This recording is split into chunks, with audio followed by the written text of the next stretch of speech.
Welcome, Dell's Diversions. Gotta keep looking to the left to adjust my OBS. And game time. What's up, guys? Chargement FSD en cours. Ne parlez-vous François? That's it. All I can say in French is, I don't speak French. No sprechen Sie Deutsch.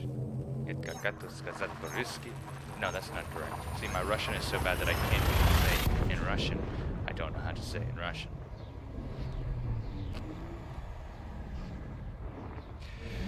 I don't know how to say it. Empty house tonight. Ooh. We got some science news to talk about. Probably cover some of the things we talked about earlier in the week. Go back. Retrace our steps a bit. Because there's some neat stuff that's fun to talk about, and there's always new people who haven't heard these fun things. Meantime, we'll be doing a bit of light exploration on our way back into the bubble. Hari Seldon, spelled wrong though, the famed character from Isaac Asimov's Foundation series, Hari Seldon. He was trying to... Playing the BGS in this game reminds me a lot of Hari Seldon. I don't know if anyone has read the Foundation series. But the character Hari Seldon is trying to develop something that he calls psychohistory, which is a mathematical method of determining the future, basically. He wants to develop a math and an algorithm of fortune telling the future by... his theory is that if it's possible to possess a perfect knowledge of history, a knowledge of every empire, of every civilization, down to the individual, you know, an impossible level of perfection of knowledge. But his argument was, if it's possible to possess that knowledge, then you could use that as a wealth of data to know exactly what's going to happen in the future. I think his effort was to extend the empire, so that the empire may live forever, or a way to stem off collapse. Because in the Empire, in the post, or the Empire of the Foundation series, is an old empire, very old, and they're worried about the collapse. And in their records, they have seen other civilizations have collapsed in the past, and they don't want that to happen to them too.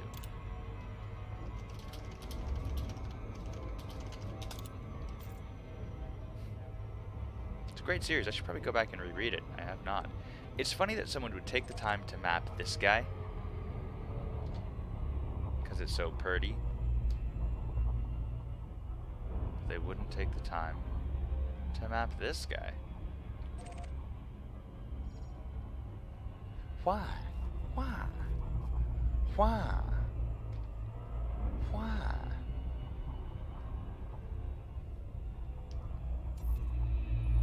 Day to day, went to work, did my job like you do. 6 probes. Oh, this is a big boy. Where's the top?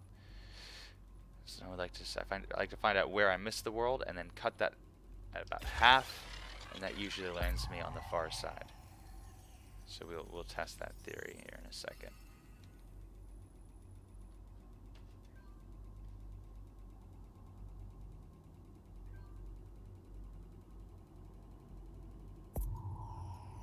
Almost nailed it. So you don't ever actually have to fly around a body to map it completely. There we go. That ought to do it. Bang, bang, boom. Let's confirm. Trust, but verify. You must trust, but verify. Oh, didn't mean to throw that last one in.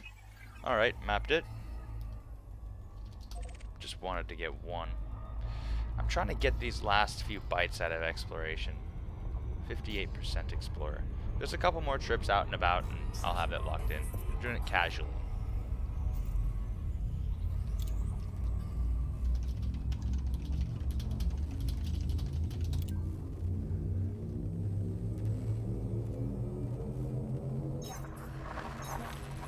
Science! Science, science, science. This is cool. Ribose, which is a sugar that's needed for life, has been detected in meteorites. Let's see, let's look into this a little bit.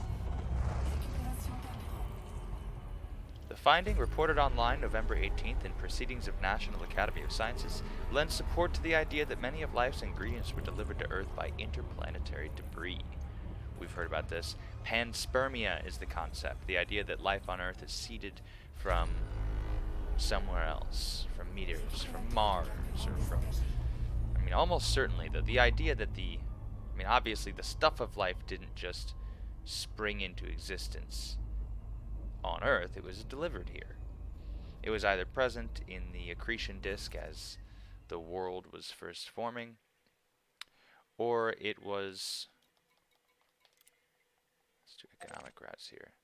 Yeah.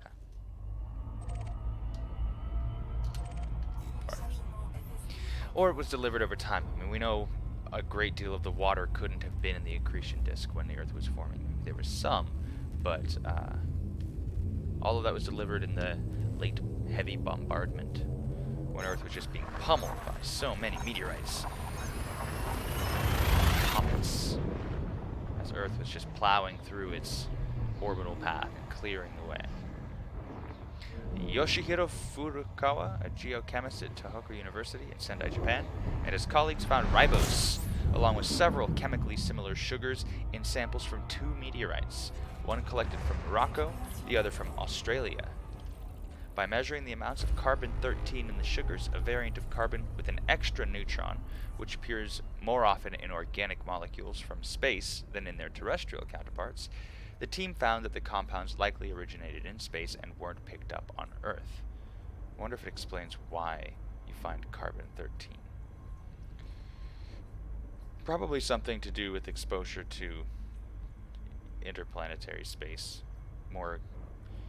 I know that that's how they found the oldest material on Earth by taking these meteorites and grinding them into pulverized mush, so they could split out the particles that came from the first time the meteor formed to, because a meteor is not just, it at one point was something else that got all blown up and recombined into something else, right? The universe is a closed system. Everything is recycled and constantly churned out again and again. So they found that parts of this meteorite that they smashed up, were actually older than the solar system, older than our star, which is really neat. And the way they found that was by looking at they can measure the rate of exposure to cosmic rays, and kind of tell how old this actual material is. Now we're not talking like atoms, we're talking actual stuff, real material. A very, very tiny amount, but real stuff. I don't need no heat sinks. Who cares about heat? I'll take a little bit of heat damage. Oh, throttle up. Come on, boy. Give me that throttle. That's the problem. There it is. Goodness gracious. Your SC throttle ever gets stuck? I don't know if it's my HOTAS or what it might be, but goodness. Anyway, really cool. The team suspects that the sugars formed in the chemical reactions between water and formaldehyde in the meteorites long ago. Previous lab work in a simulated space environment has also shown that ribose could form on interstellar ice grains. Chemistry is happening all the time, everywhere. I mean, looking back now, it's almost silly that we expected Pluto to be a snowball, just a cold, boring ball of ice. Now we know it's rich in chemistry. And geothermal activity, cryothermal activity. That's redundant and contradictory. Cryothermal. What do you call it when it's geothermal activity, but instead of heat, it's cold?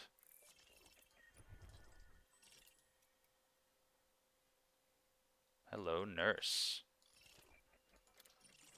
Hello, nurse. Let's take a little tour of this solar system. Let's see, an efficient route. Calculating.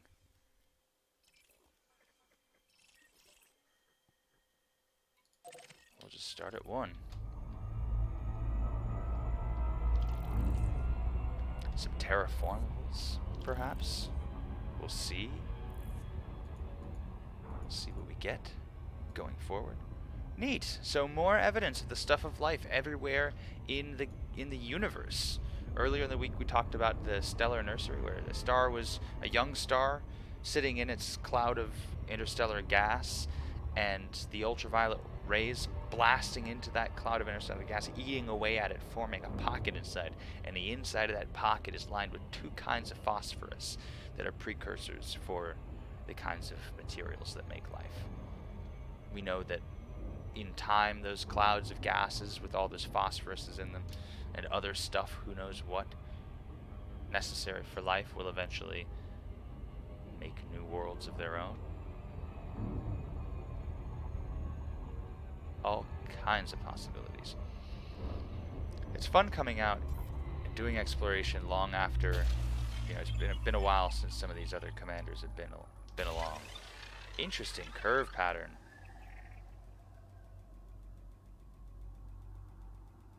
Ooh. Formed a little S. Oh, that's because the world is orbiting quite quickly. Actually, look at it moving across the starfield.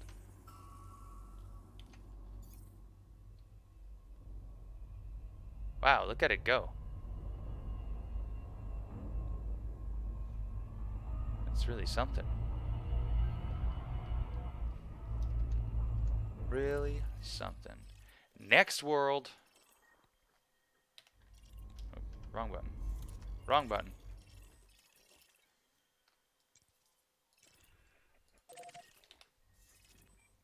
Alright, now.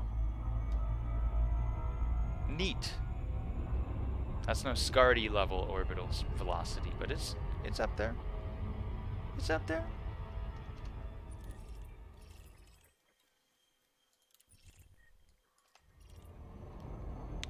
So they found ribose and meteorites.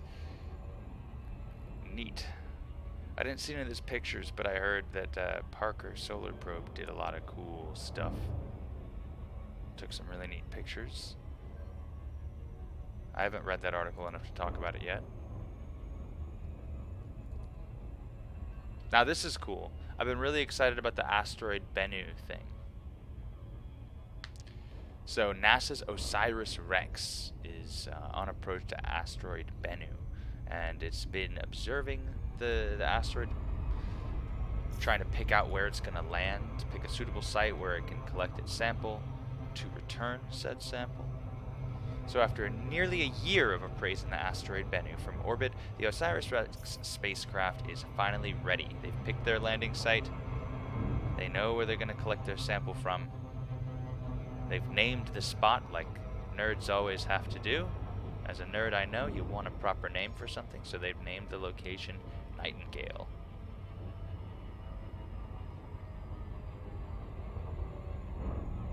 They picked a few sites here. Here, let's switch over so you can see. This is kind of neat. So, we've got a few options. So the Nightingale site is a high-risk location. It's a tight fit to park a 6-meter-wide spacecraft in a 20-meter-wide crater. That is a tight fit. Wow, this one's really going too, isn't it?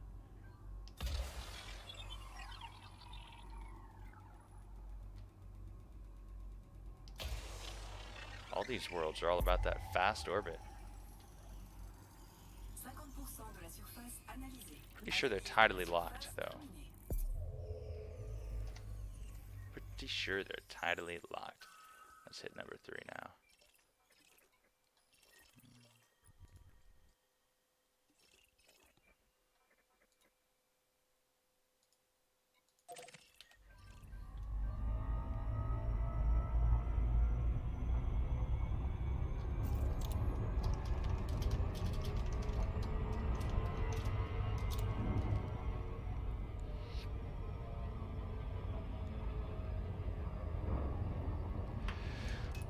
What's cool about this landing spot that they've chosen is a wall of rocks on the eastern edge. It includes a pointy rock which they've nicknamed Mount Doom, looming a threatening 10 meters above the sample collection site.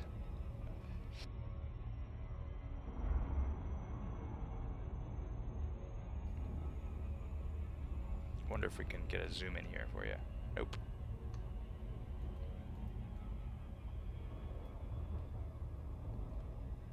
Loretta is confident that Osiris Rex will safely snag a sample from Nightingale, but they picked another one near the equator named Osprey, just in case. Anyways, it's neat. I love asteroid return missions. The Ryugu thing was so neat.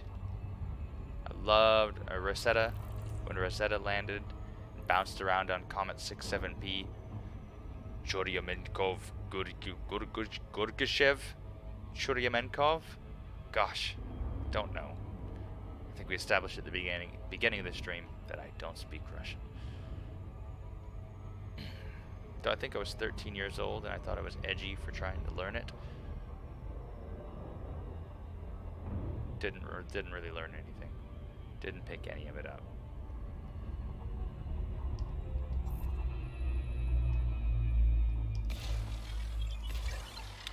Right, back to the game. Still mapping worlds. Got a squad mate who can't seem to sip fuel from a star.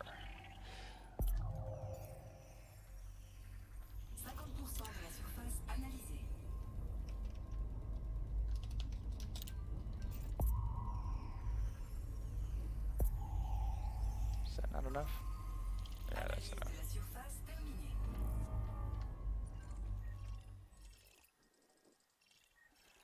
We're going to do this a long way just to make sure we get everything.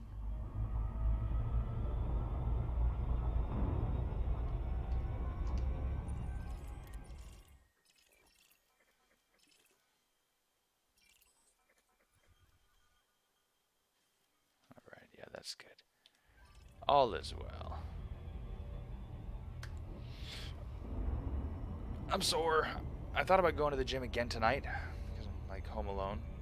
That I could just go to the gym. But I don't know. I just don't know. I feel like I should binge eat something. Binge eat something. I love eating way more than I should.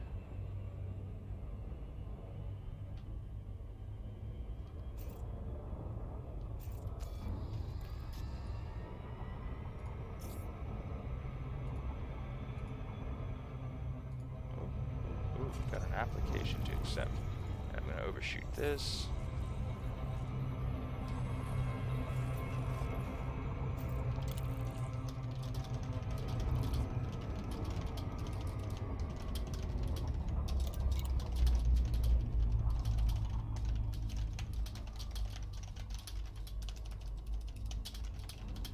Typing.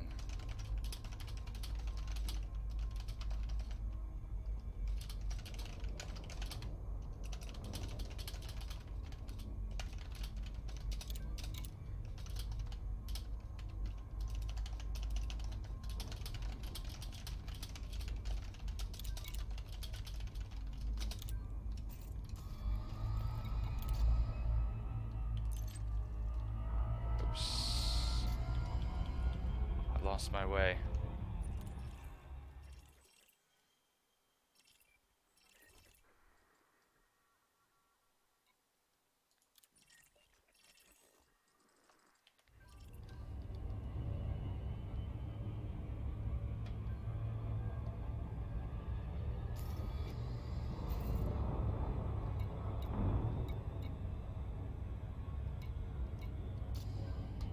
Guys, I'm all fucked up. What happened? There it is.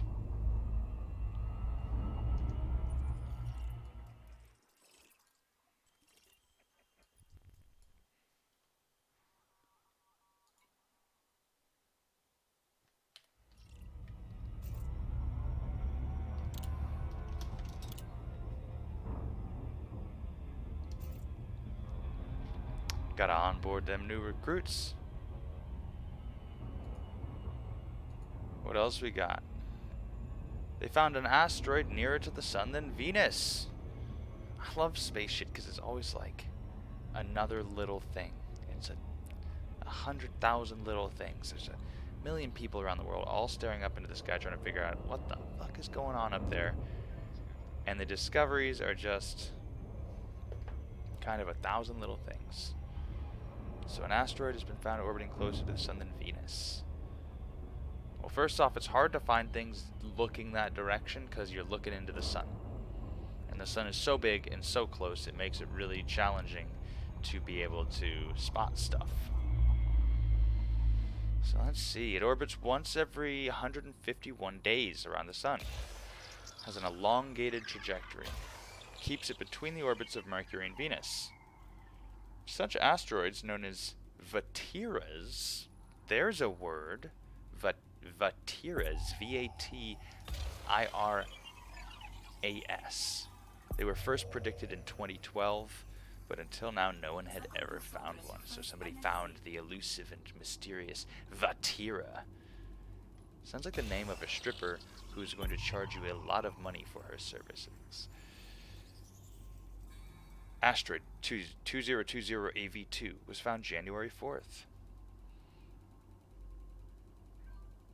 Neat. Neat. Yes, there it says. Asteroids that live inside of Earth's orbit are notoriously difficult to find because they spend most of the time close to the sun. At least apparently close to the sun. Whether or not they're actually near to it, that's a pedantic point that's probably not worth distinguishing. Most people ain't gonna care. But I think that is neat. They found another thing. There's the phosphorus story again. Here's the stardust, the oldest the oldest material ever to be found in a lab. 3 billion years older than the solar system. So they measure levels of neon-21. Neon-21 is a form of the chemical element that builds up when a silicon carbide is bombarded with high-energy particles like cosmic rays in galactic space, interstellar space, galactic space. What does that even mean? What does that even mean? The higher a grain's neon-21 concentration, the longer it must have drifted in space before being embedded in a hunk of space rock during the solar system's formation about 4.6 billion years ago. The oldest grains are estimated to be around 7 billion years old. Some 2 billion to 3 billion years older than the solar system. That's cool. So what's neat is as they were grinding up this meteorite, it's one that they found in Australia. It's a big old hunk of rock. They cut off a little piece of it, and they smashed it into dust, and they smashed that dust into dust, and then they took that dust, and they smashed that into dust some more, and then they took the tiniest little pieces of that, and they started measuring the levels of neon-21 in each of those little pieces. So when they say they found the smallest material, we're not talking, or the oldest material, we're not talking atoms, but we're talking really, really, really fine stuff. Because the meteorite wasn't all formed at once. There's some parts of it that were formed at a certain point, and other parts that were formed later that glommed on there.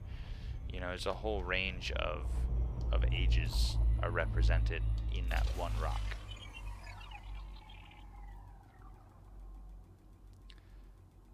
That's pretty cool, because you get little time capsules. You get to see what material was like at that time. That's why all these asteroid return missions are going to be so cool. We're going to find some really neat stuff embedded in the grains of these asteroids that they're going to come back with. Little tiny pieces of it, just dust from asteroids. Still, quite cool. Right. Yeah. Put her there. Put her there. That ought to do it.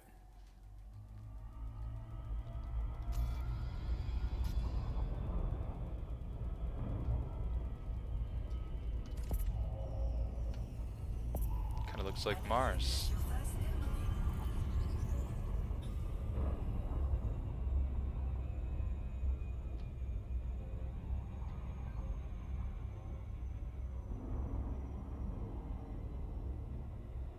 Looks a lot like Mars. What are those rings?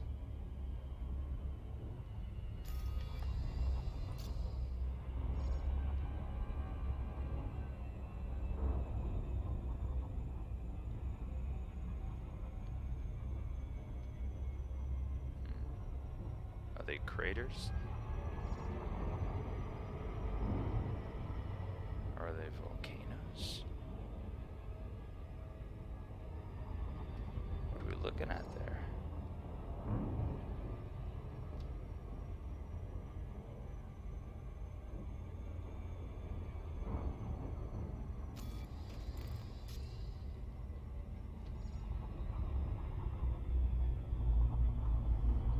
Seems like it might be some kind of volcano. Uh-oh. Well, that's fine. This is where I wanted to be anyways.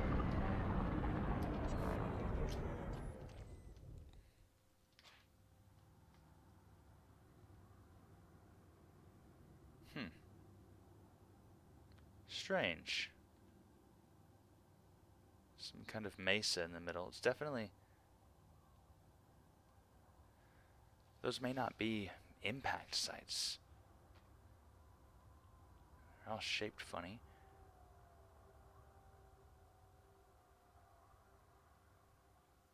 It's fun to try to, Oh, wait a minute. I guess it is. Look at the radiant lines coming out from it.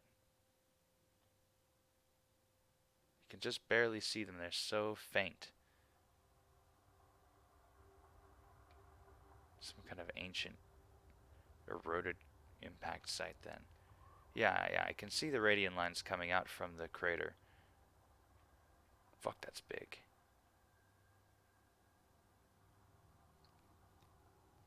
These are all funny looking craters. Maybe they're just eroded.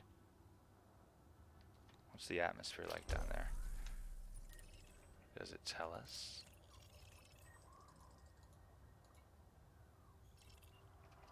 No, I hate this. Stop. No. 0 atmospheres. Sulfur dioxide. Very thin, but sulfur dioxide. So yeah, that would certainly erode the Earth quite a bit. Illuminati confirmed. What, the radiant lines? What's up, Lolo?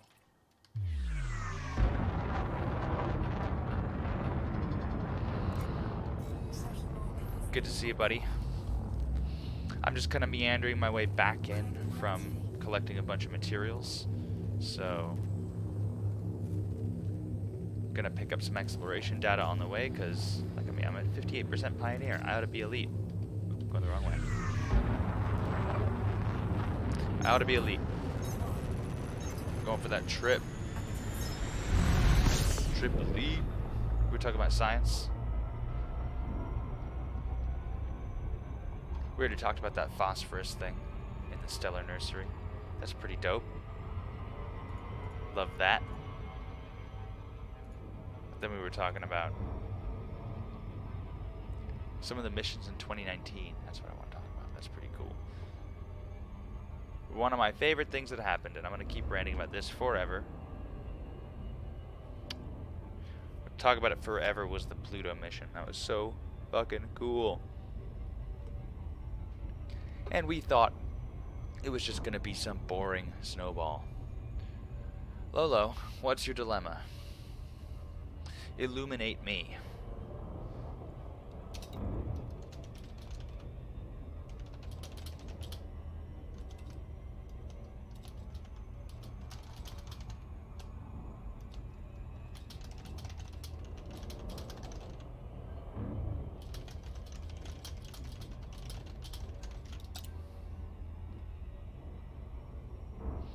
Okie doke. What am I doing here? What am I doing with my life?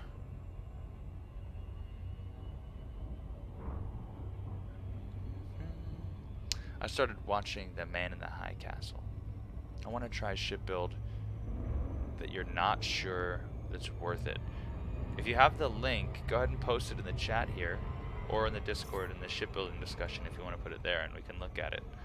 I'll put the build up on stream. We can review it. Let me know what you want to use it for, what your plans are, and how broke you are. Because, you know, we got that mining expedition coming up. Dude, some ships are so fun. I mean, my general advice right off the top, not even looking at it, is build it to try it. You don't lose any money when you sell it all back. If it needs engineering to be viable, you'll lose the materials, or you can save those engineered modules for other builds. Or some of them at least. So, I mean, I want to say, just for shits and giggles, I mean, if there's a ship that you think might be fun to fly, try it. I had a stream sniper come in the other day, and well, he wasn't a stream sniper, he's just a PvPer in my case, and he came and we met, and he brought his chieftain, and he had the thermal, or the inertial impact, or whatever you call him, and he was just knocking my ship around, and it was so fun to fight him. It was just downright silly, because I couldn't fly straight. Oh, my wife just sent me a message. She loves me. Ooh.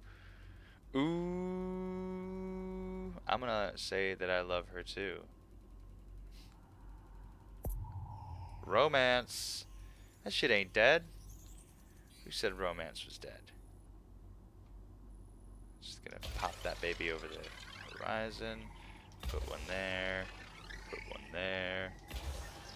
Put one here. That's 6 probes. That ought to do it. And we'll hit the efficiency bonus too.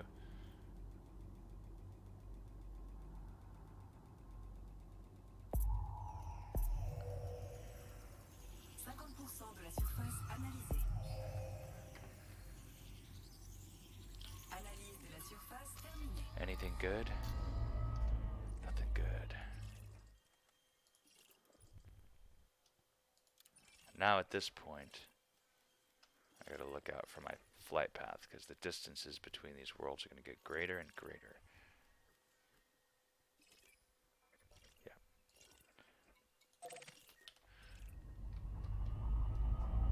I wanna map pretty much everything.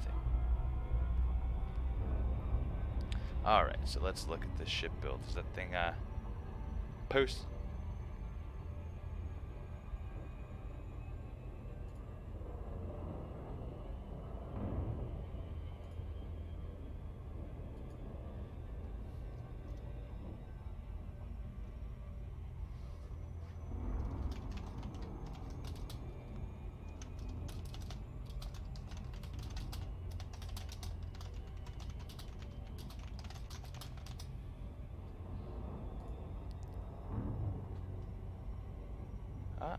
There's the new guy, Grumpkins.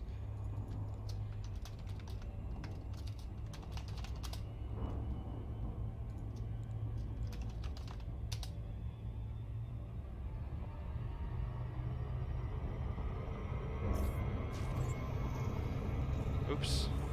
Damn it, me.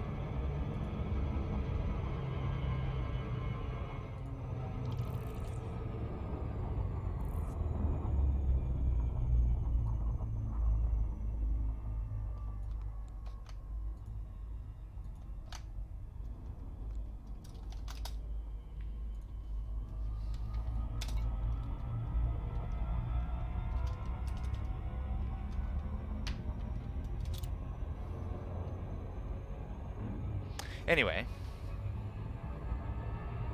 I just ate and I'm hungry now. I want to eat something more.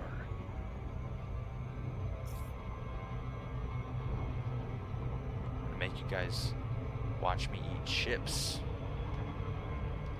salsa, or something. I wish my canopy had like a little zoom panel.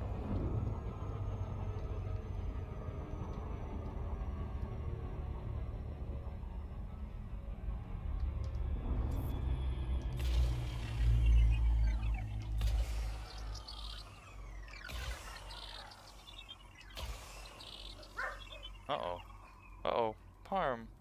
We're not expecting any company. Do I have to get my strap, dog? If we get any home invasion robbers, I'm strapped. I'll get my gat.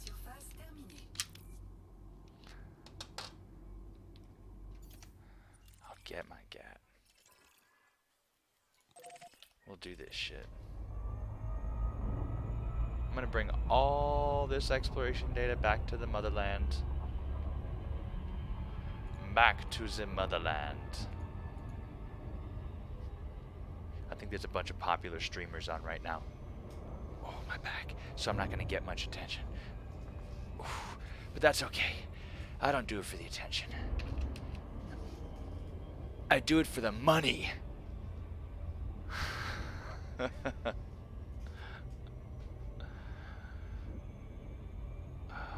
gotta take it easy on the Russian twists.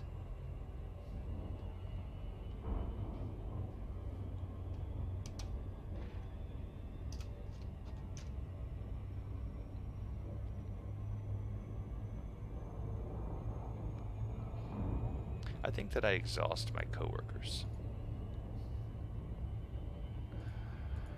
Because I'm 31 years old and I still have a kind of energy where I'm just, let's say, energetic, enthusiastic.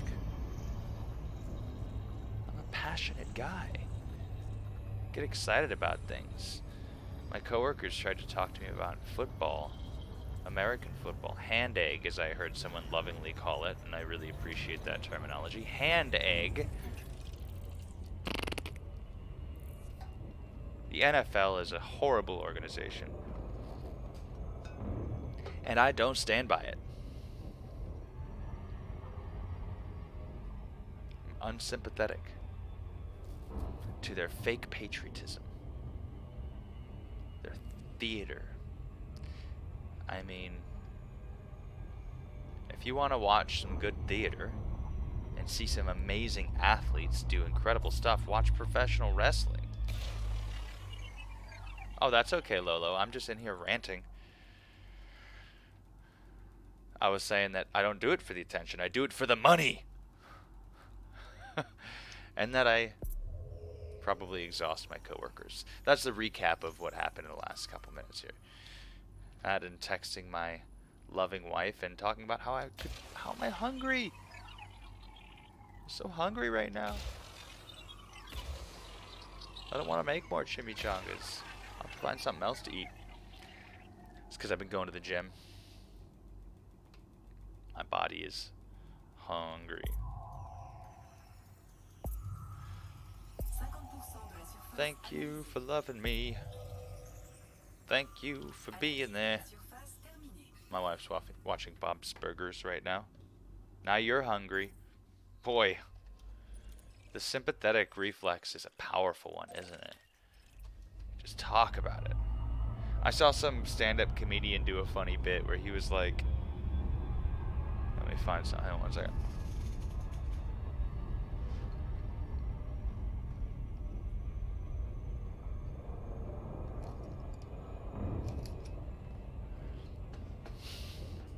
He was like, this is Bob. Meet Bob. Say hello, Bob. Bob is a yellow number 2 HB2 pencil.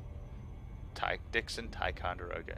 Bob wakes up at 6 in the morning every day, makes himself a healthy breakfast, and commutes to work. He puts in his 8 hours and earns a healthy wage to bring home to his wife, Pencil, and little baby Pencils. Bob is a compassionate person. He donates his time and effort to charity. On the weekends, he works in the soup kitchen, and he donates a healthy amount of his salary to all kinds of charitable funds. Bob has taken multiple trips to disaster relief areas and lended his hard work to rebuilding homes in disaster-stricken.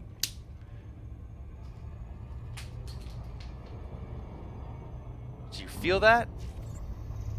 For a second, there's a reflex where you go, oh, not Bob. It's just a pencil. It's a fucking pencil. But our brains suck, and they're easily fooled. Can fool ourselves into feeling any goddamn thing. Poor Bob. I know. Don't you feel bad? I felt a little bad. I didn't want to hurt him. But, you know, when you want to prove a point, sometimes you gotta break some pencils. That's what I always say. I always say that. It's kind of my, like, catchphrase.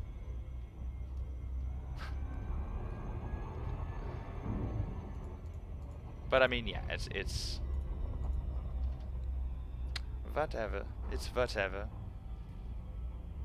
Oh, now the kitten found the pencil that I threw over there, and he's having a grand time with it.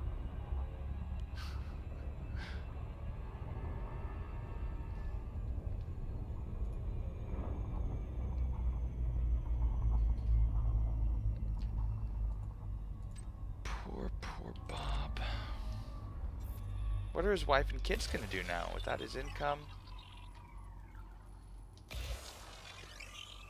Wife Pencil's gonna have to get a second job.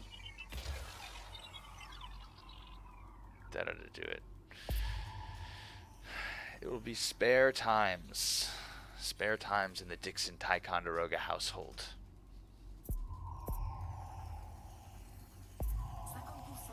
It's tough. Come on. Live on welfare. You do what you have to.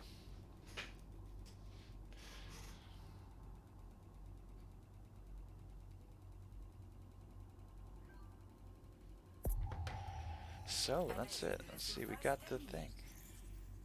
The moon landing stories were exciting this year. I don't know if you guys followed how many moon landing attempts there were. I think there were 2 or 3 moon landing attempts this year. I mean, in 2019. Let's see. Before 2019, 20 spacecraft landed on the moon, some at the same site. This year, China's Chang'e became the first to visit the far side. And then 2 other countries' landers crashed. So yes, there were 3 attempted landings in 2019, and one of them made it. So India and Israel were the first 2 attempts.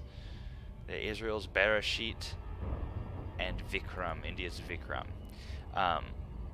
Yeah, India's Vikram really bugged me because I remember seeing their mission plan, and it annoyed me. I guess to save money on fuel and weight, they weren't able to do a simple direct home and transfer like all of our Apollo missions did. Now, we had to do that because we can't leave a human astronaut in space for a 6-month journey to the moon. But that's about what Israel did. It might have been more than 6 months. I mean, they very, very slowly extended Vikram's orbit on a great number of orbits around Earth. And on the apogee, every time they would burn a little more and extend a little more, and then until eventually they got captured by the moon, and then they drifted slowly out and got captured in a real wide orbit from the moon, and then rode that slowly inward and inward and inward, and their craft had such a long time exposed to the vacuum of space. And so when they were making their approach for landing, I had a very bad feeling. Just the longer your ship is in space, the more likely something bad is going to happen to it, especially if you're a relatively new and untested space agency. So I hate to say it, but I did not expect India's lander to make it. The whole thing just seemed way too slim of a chance. If you get what I'm saying, like, there's way too many things that could go wrong at any moment, and it did. There's a lot of stuff in these worlds.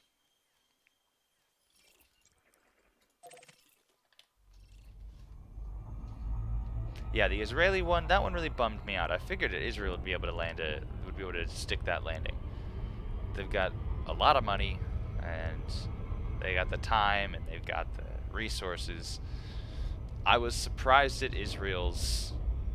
Yeah, I know, and I'm always impressed when you look at those control rooms. It's difficult to explore space with low budget, Lola. Yes.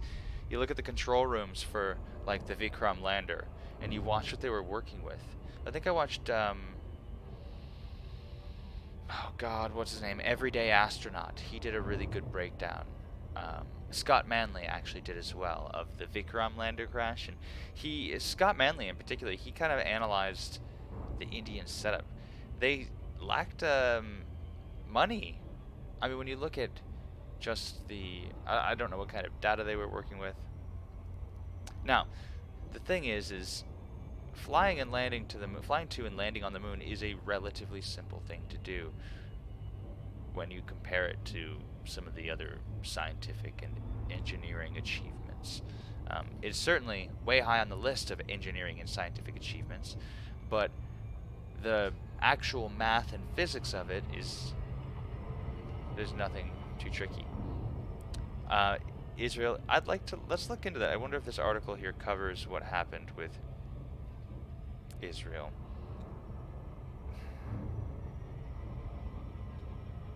That's right. Israel, everything was going great, and they lost contact with their lander like minutes before it was supposed to land. Minutes. India, seconds. As it was going down, they had some crazy tumble, and it all got screwed up.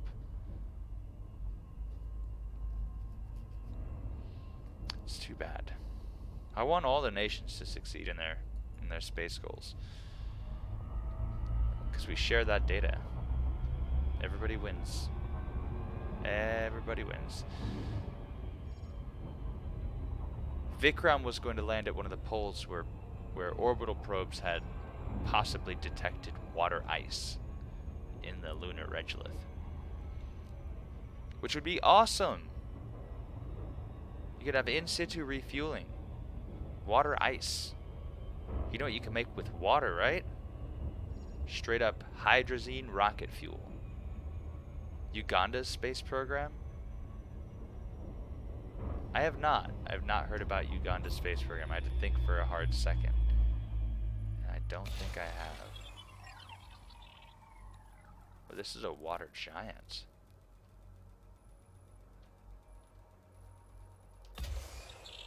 Should I look up Uganda's space program?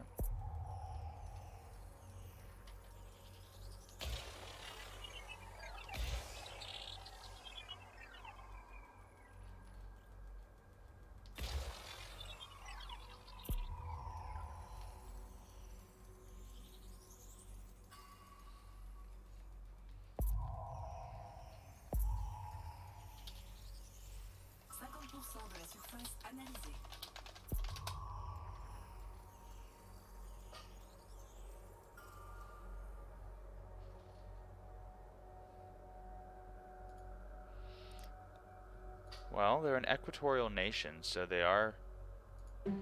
have all the territory they need to do quite a large number of efficient launches. Here, let's put this up. We'll watch it together. First, this is a story about a magical place where everything's amazing. When you dream big, you have to start somewhere. For Chris and Samba, the founder of the African Space Research Program, that entails using his back garden to construct Uganda's first jet aircraft, ahead of the planned launch of a satellite into space. Okay, we are supposed to at least have a probe in the lower orbit of the Earth, at least in the next 4 to 5 years. There is still a long way to go. The engine for this prototype is yet to be built. Chris and his team are just putting the finishing touches to a shell. And they will have to build a much more robust machine from scratch in order to realize his dreams. But his volunteers appear willing to put their lives in his hands. As we take this project up, I expect to be one of the participating flying pilots for this project. So far, the program has received a modest $80,000 or so in private donations.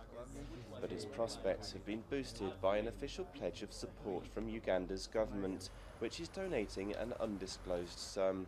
The President has talked to them on phone, and based on my report, he has agreed to give them some support. Reaction to the government's backing for the space program from citizens on the streets of the capital, Kampala, has been largely positive. Right now we have the priorities to be invested in money like construction of roads, construction of hospitals, even the healthcare is in a very bad state. It's really a good idea, but it needs some time to invest money. Space research, to me, I think is very important. It's very paramount because, first of all, it will educate our people. But Chris's ambitions haven't always been viewed favourably. And he admits that even now, people sometimes think he's mad. When we are done with our work, when we are done with our project, That's exactly what I was going to say, Lolo. I'm talking on our behalf. I love this video. I love that. Africa is so hungry. Yes, optimistic. That is the correct word. They're optimistic. And, you know, these are men that are in their late 30s, early 40s saying it may be 45 years before we have a probe in low Earth orbit. Not only is that a realistic and humble goal, but it also speaks to their dedication. I love it. I love it because that's something that the world needs more of. What's that saying? There's a saying that I love, and I just try to remember it more and more because we're not seeing enough of it. But they say that society grows great when men plant trees whose shade they'll never sit under.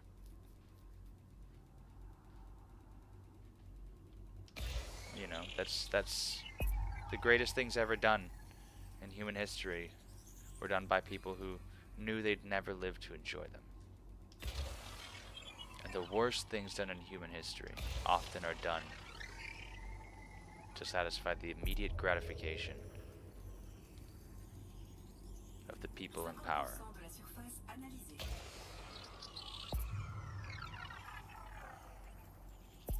Yeah.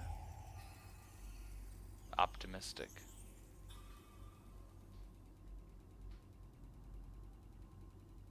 There's an element of boastfulness there too. Like, I wonder about that guy that said, I'm going to be like the test pilot.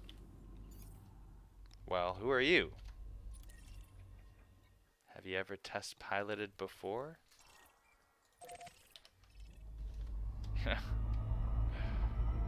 Still, I wish them the very best. That's awesome.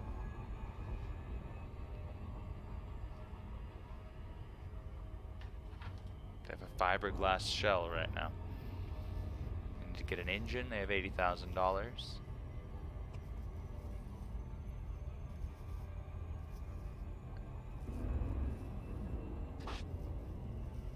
There's a certain sense of pride in doing it yourself, right? A Ugandan company could build a satellite and just, you know, hitch a ride on a SpaceX rocket or something else. Hang on.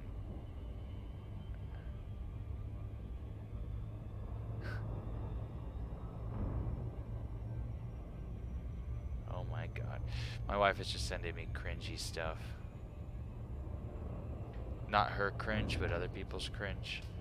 I won't share it on the stream because it's some family cringe stuff that doesn't need to be a public subject matter. So what am I gonna eat? I know.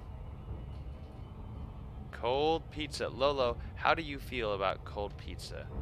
Where do you land on that controversial topic? Is it okay to eat cold pizza? Is it okay to go to the refrigerator, take out some pizza, and eat it in front of the open refrigerator door? Right out of the container that it's in. Because my wife, she does not believe that this is okay.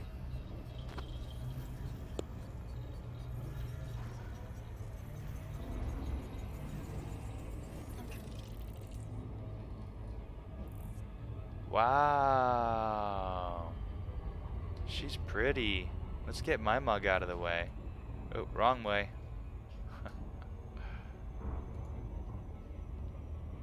Only for extreme situations like hangovers or so. I see. Oh, well, I'll be going to eat some cold pizza here in a moment. Get a load of this.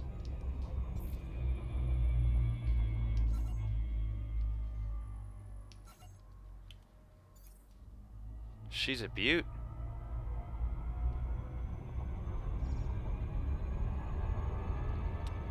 Stripy rings are nice.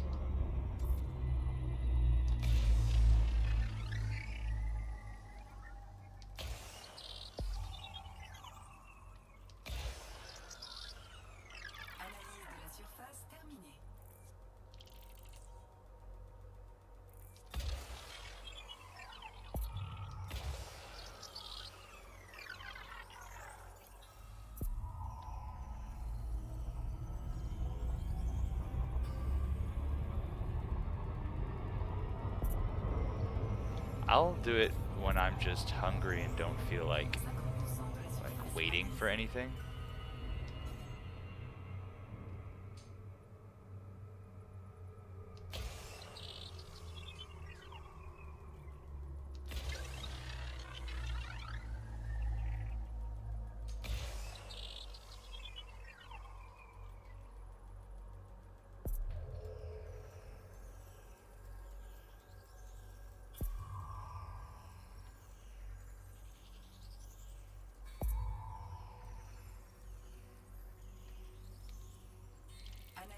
surface terminée.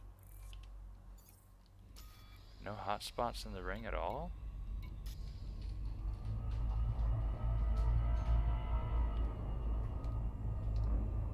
Really? I thought all rings would have a hotspot.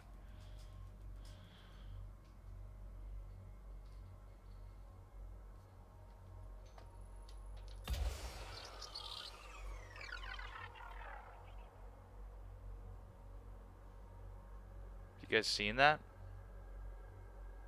You seen this shit?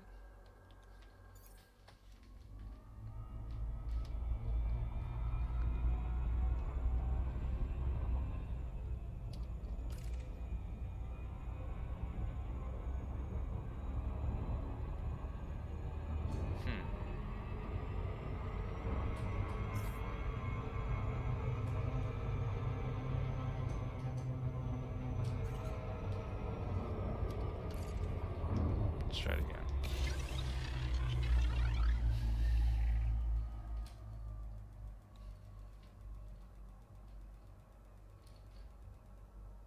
Yeah. Well, now I'm gonna have to fly into this ring.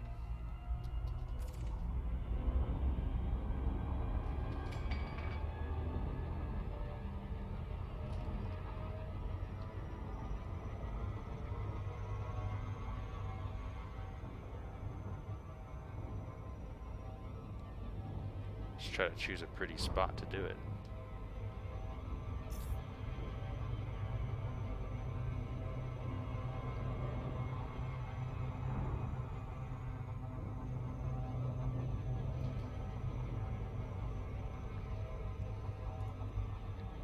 Ugandan space program, that's sick.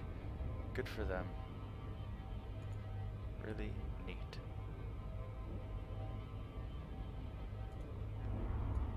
I'm gonna do something here. I hope this doesn't... I want to listen to like some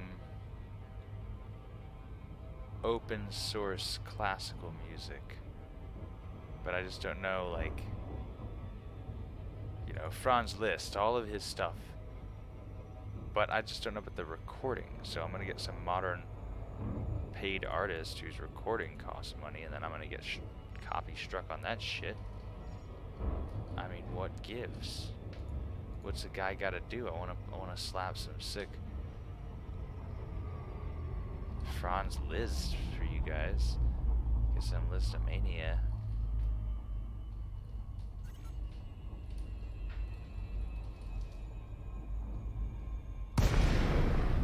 Okay.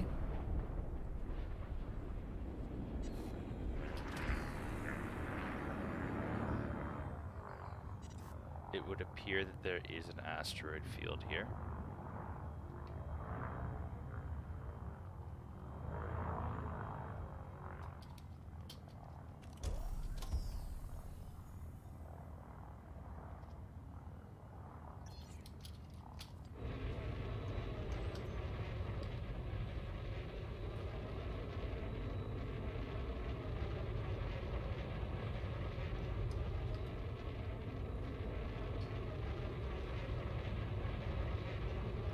Uh oh. Yeah, boy.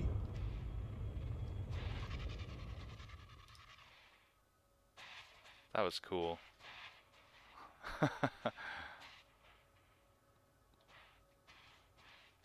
That's worth a clip for sure. Sure was.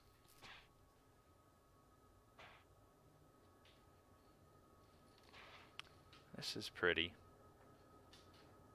but ultimately uneventful. I don't know why the ring isn't scannable. You know, I don't quite know why.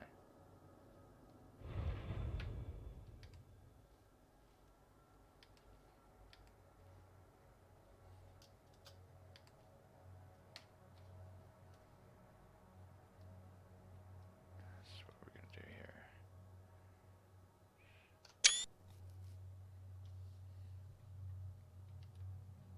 That's the one I want. Gotta get the whole planet in frame.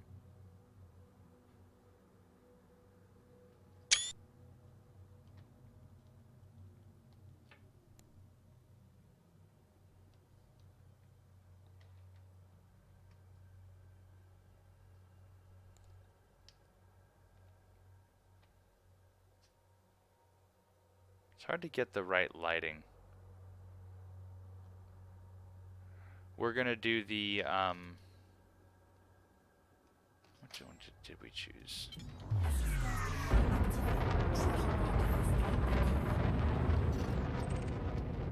Let me check here, hang on.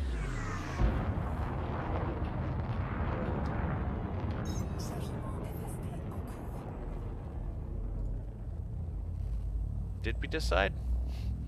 It's a good question though. I've been a bit distracted. Yeah, that's a nice one.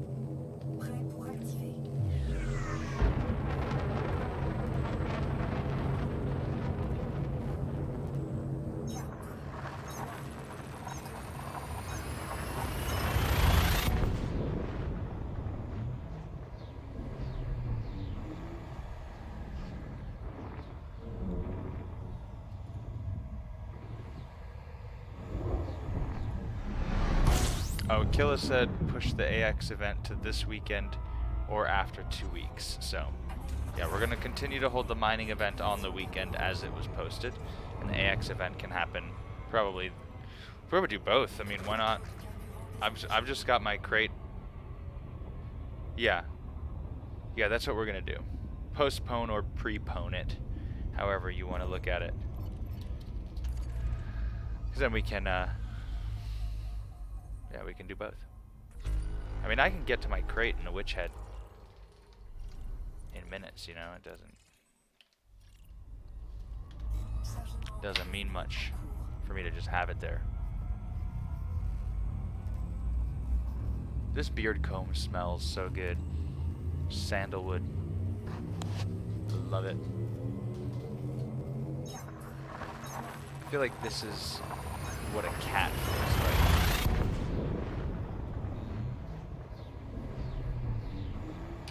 So nice. Oh goodness, I gotta stand up for a second.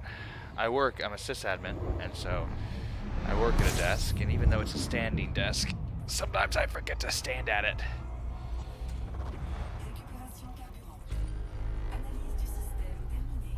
Here, we'll put the camera back on though.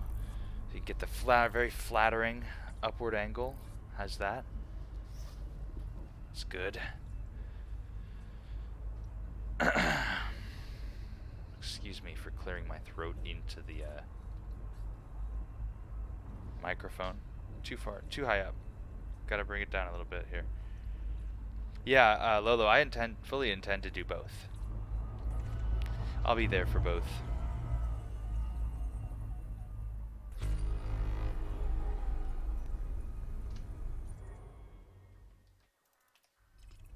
Alright, moving on.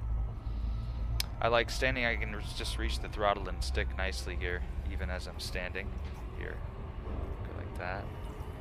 You can see my setup.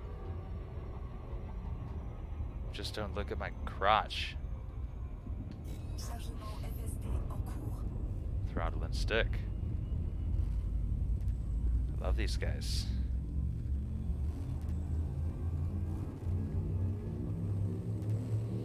Great fun.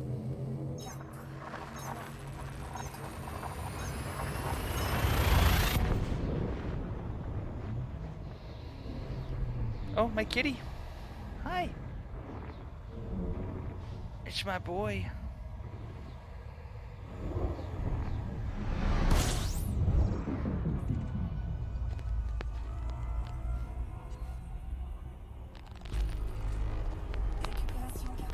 Don't put your claw in that. Don't put your claw in that. I mean, I love my keyboard and mouse, but the immersion of a throttle and stick, it's hard to beat. Look at how happy this kitty is. He loves his little neck rubs.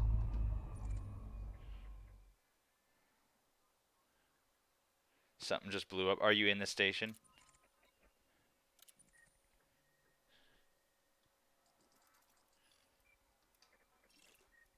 Would you look at that?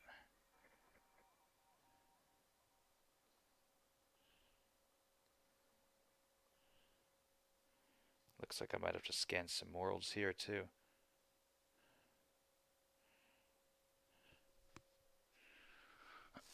Oh, oh, oh, oh, ow. No, Norman. No. No.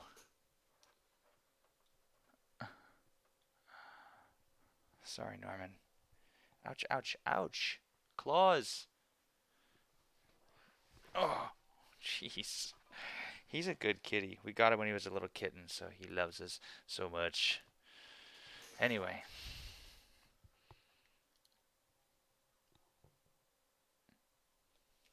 Both. Not controversial at all. I have no sense of why the answer can't be both. I believe the answer to that question is both. That's my final answer.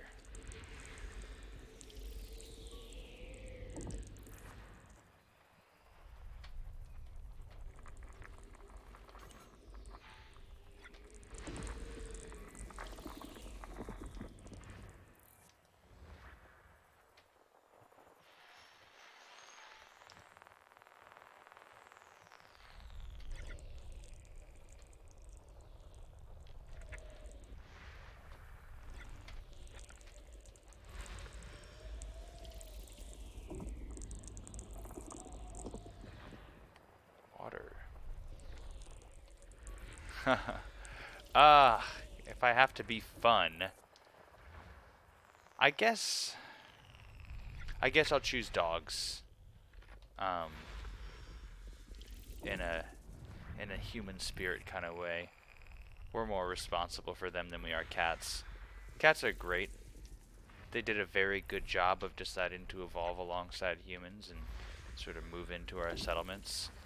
But I'm real proud of dogs. At the same time, we don't deserve them. But I'm choosing dogs just because they're the only animal on Earth that we have that kind of special bond with. Not making light of a cat lover's bond. I love my cats and I know that they're happy to see me and I've got a bond with them, but it's not the same.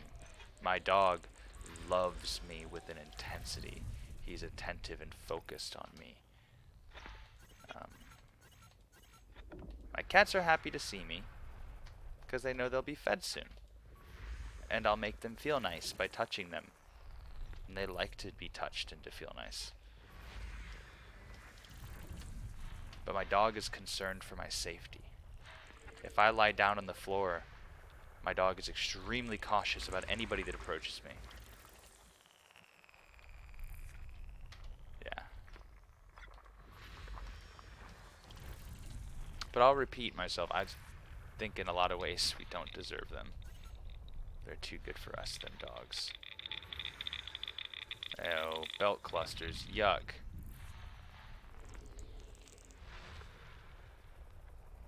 Yeah.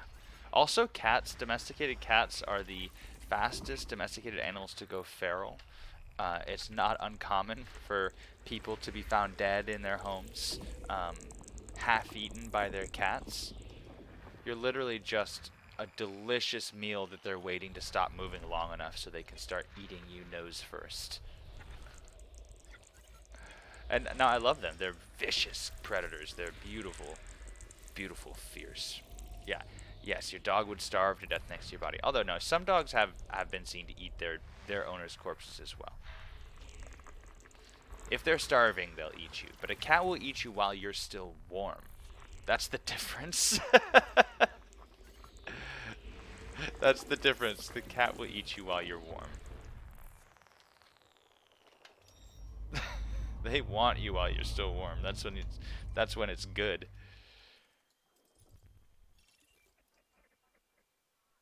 Let's do this. High metal content worlds. So I'm gonna be streaming for a while, and into tomorrow as well. not doing work. Just gonna stay home. Uh-oh. What's going on here? Who are we orbiting?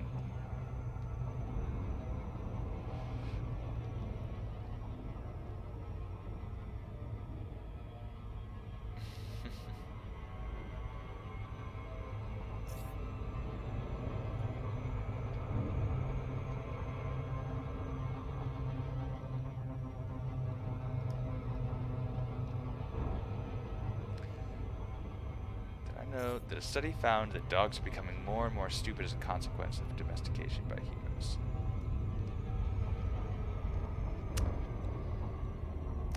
Probably with some breeds, I'd believe that for sure. We select for intelligence in other breeds and other qualities in some. Now, that does make me think of this interesting story I read. Have you ever heard of the genetic disorder called Williams disease? Williams disease is not unlike Down syndrome. It's a genetic disease that affects the development of... What up, Nomad? Talking about dogs and human genetic disorders. So Williams disease in humans is really easy to spot. You'll see a person with Williams, you'll know them by their really constant and broad smile. And they'll be extremely friendly and nice, and they'll laugh and they'll smile. They're the most loving people. People with Williams disease also are known to have an affinity for music, but they're just the happiest, most loving people. It's a certain genetic marker that they can spot that'll tell you whether you got Williams or not, whether that person has Williams. They found a similar gene in certain species of dogs. Here, let me show you a picture. I mean, they also have a very distinctive face. Williams disease.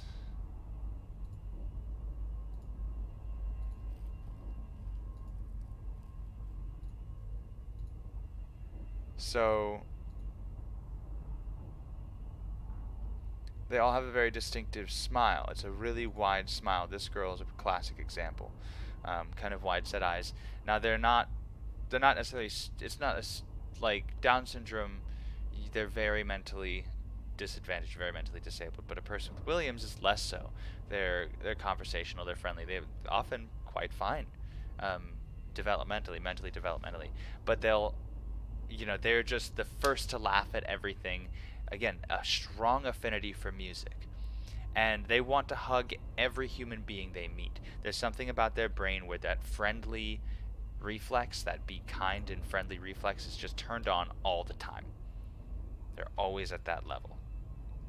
So they found that trait in dogs. They found the gene for Williams disease in dogs, which is an interesting thing. So that maybe what that means is when early humans were selecting for desirable qualities in their new canine companions, they were choosing the ones that were very friendly and kind to all the people in the tribe. The affinity for music kind of makes me think that they were dogs that were more keen to hear the different tones of their human trainers' voices, maybe. So they were like, I don't know, they were more tuned into that. Lola, do you think your friend has Williams? Because you seem to have a pretty strong reaction to that.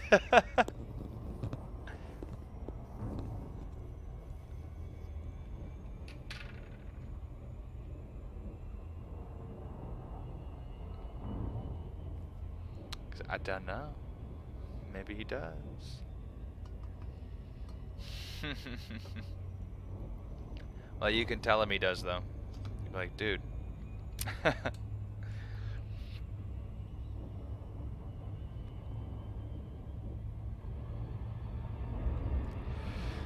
I gotta scan all these worlds. I need that exploration data.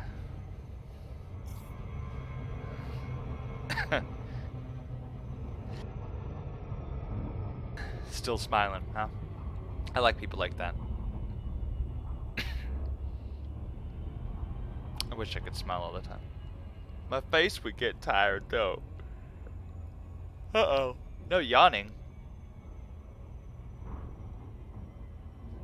Yawning ain't allowed.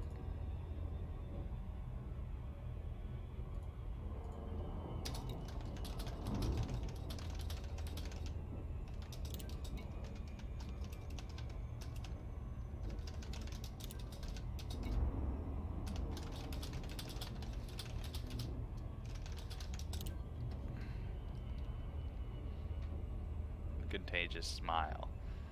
I like that. That's a good quality for sure.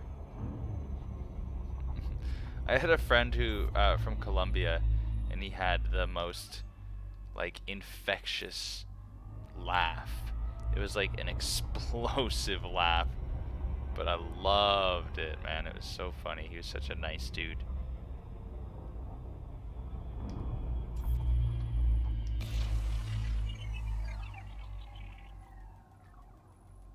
Sometimes that helps in that level of happiness, right? Not a lot of worries, you might say.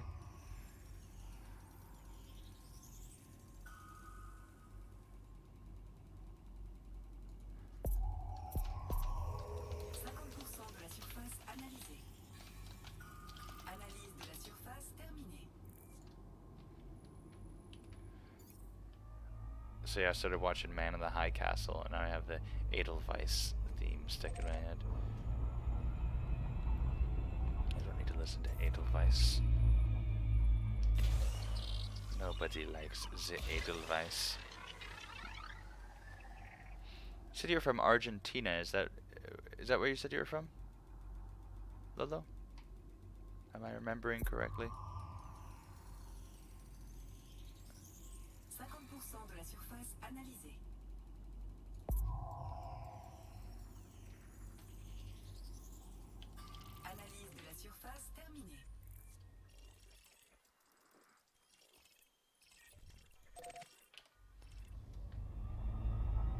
Cool.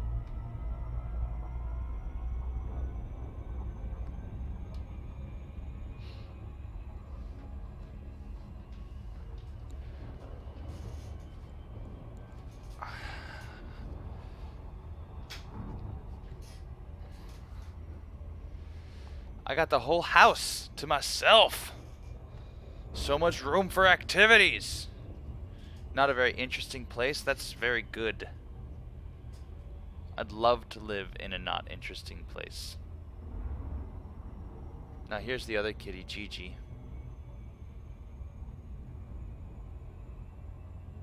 I live in California. In the United States. It's too interesting by far.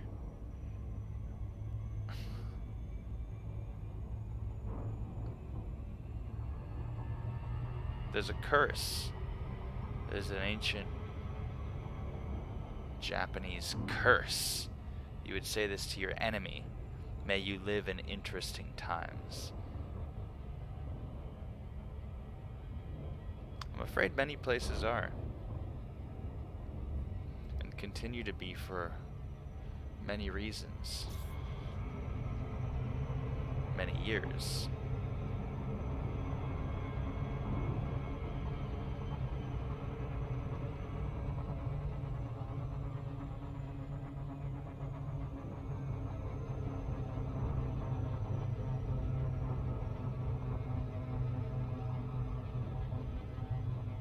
Wisconsin. Wisconsin sure is pretty, though. One of my favorite broadcaster guys is from Stevens Point. Stevens Point, Wisconsin. Good beer. Stevens Point. A couple serial killers from there, too. How are things there? In America, you mean? It's a beautiful country. Where I live, I'm about 2.5 hours away from the ocean, the mountains. Yosemite National Park, the Redwood National Forest, Lassen Volcano. I mean, I can drive for 2 hours in any direction and hit one level of amazing natural splendor or another.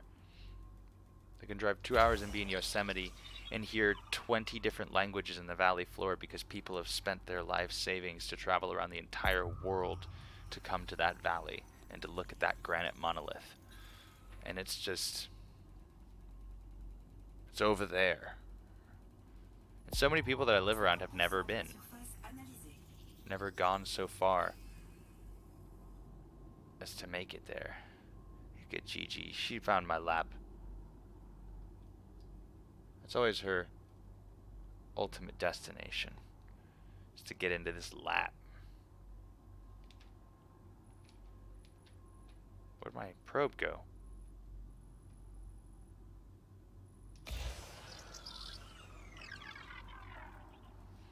It is. It's very expensive to live here, and the laws are kind of stupid.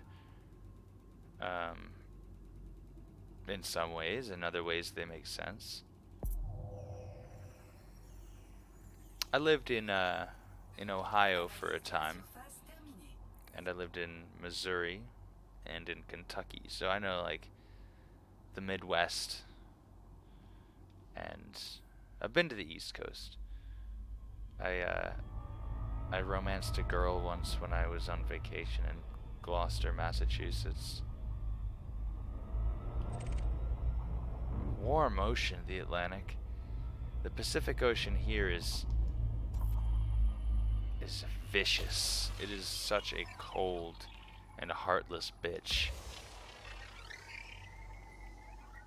It's not nice to go to the ocean. I mean, you go to the ocean for the beach, not for the sea. People that live in Virginia or South Carolina, they go to the ocean to swim in beautiful warm water. Not here. It's cold. Brutal.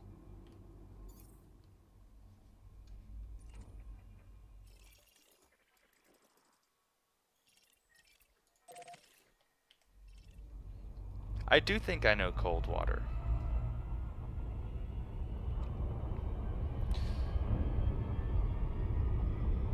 Nice.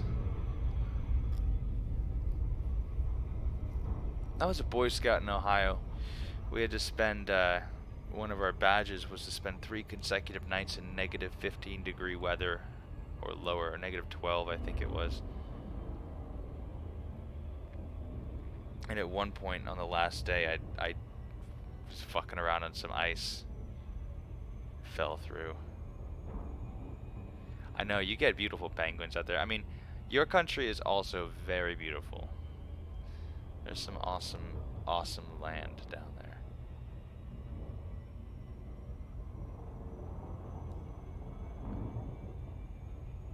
We ain't got no penguins here.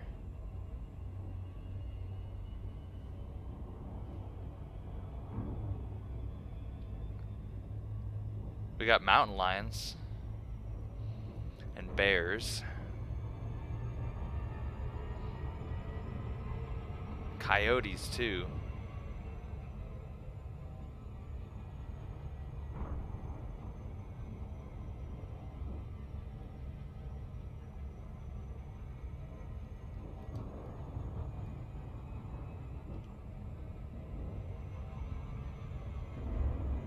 I mean, yeah, if we're just talking about the land.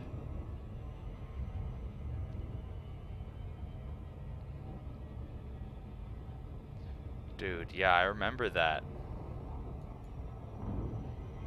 Nomad, that polar vortex was brutal.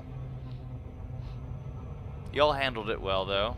I remember expecting, like, oh no, there's some bad things are gonna happen, and of course, like, you guys are just like, so what? Throw another log on the fire. Ant bears. Am I gonna have to look that up, Lolo? I'm doing it. The fuck's an ant bear?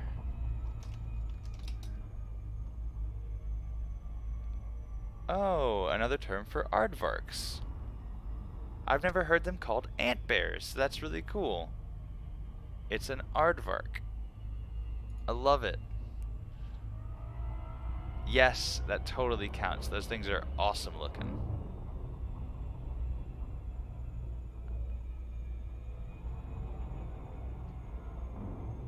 How does the furnace call it quits? Is that cold related or just bad luck?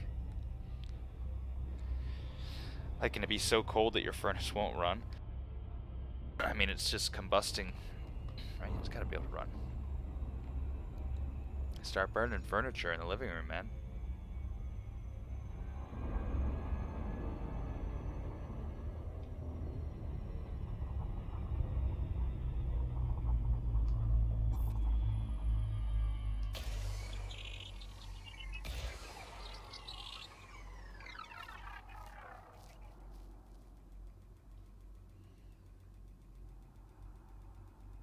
Aging furnaces called it.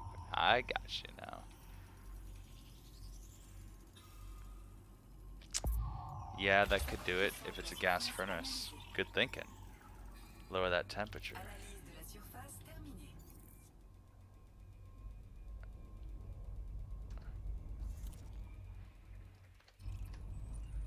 Indeed. Could well be. Oh, that's why we see that other orbit line, because A and B are orbiting each other. Oh, wow, they're like interesting orbit. Neat.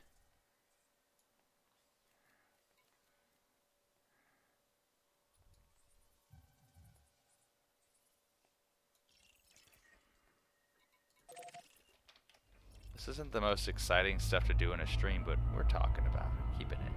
We're keeping it live. Ant bear. Love it. And then the giant anteater. That guy lives in Africa, I think. But you guys get the cute aardvark there.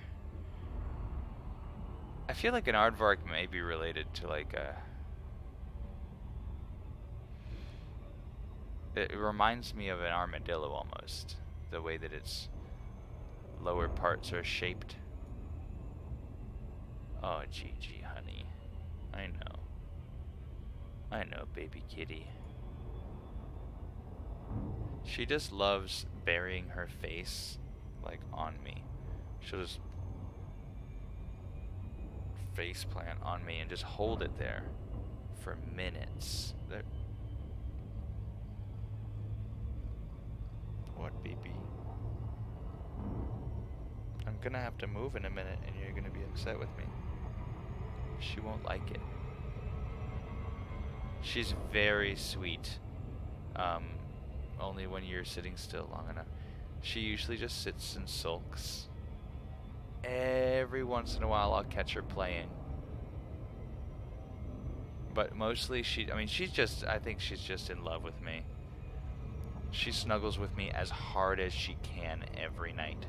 And by that I mean, like, she crawls up. I sleep on my back like a vampire all night long. So I lay on my back, and then she comes around my head, and then she crawls down, and then she crashes down into my arms, and then puts all four, her hind paws and front paws on me, and then pushes against me like she's trying to push me away. But then at the same time, she'll dive forward with her head and try to be pushing her head onto me while she's trying to, like, I don't know what she's trying to do with that, but she, like, pushes on me really hard, and I'm like, girl, we're just lying here. And she's just jamming her body into me. It's weird. She's a weird cat. I mean, look at her now.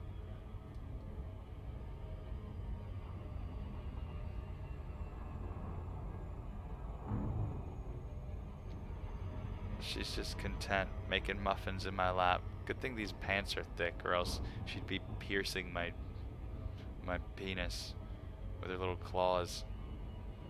I find claws of hers everywhere. I think I got one on the desk here earlier, just a little claw shell. Peeling them claws. Making them muffins. There's a landable world. What do we got? I always wanted to discover something new. a new anomaly or something.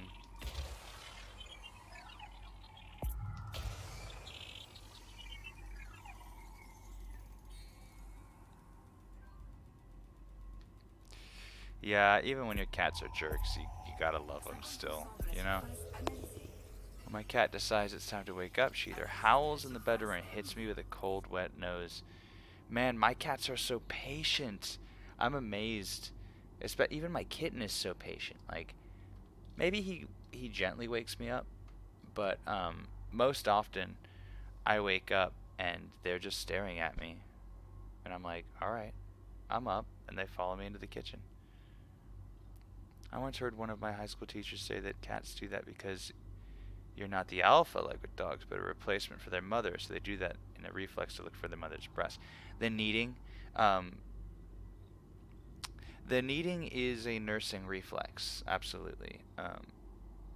And I've heard that it comes because of, well, older cats will do that just almost as a throwback of it's a comforting thing.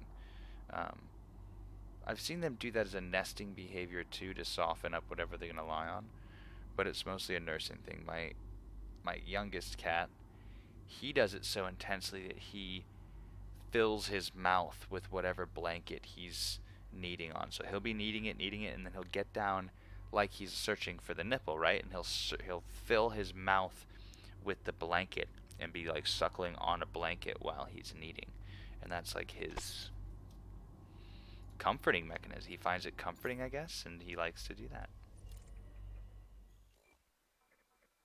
It's interesting.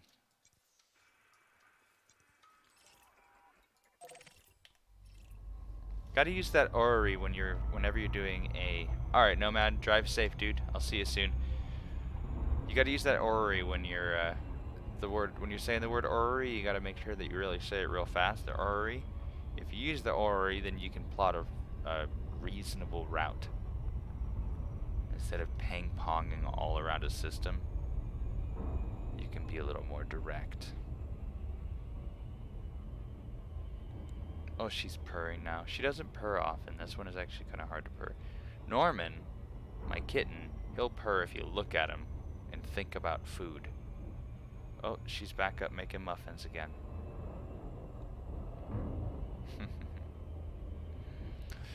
Super Cruise Science Time. That's what we'll call it. Super Cruise Science Time. NASA came up with a new name for Ultima Thule finally, because Ultima Thule was too close to a Nazi name. People didn't like it. So now it's got a new name, Arakoth. It means sky in the language of the Powhatan people, a Native American tribe indigenous to the Chesapeake Bay region, including Maryland.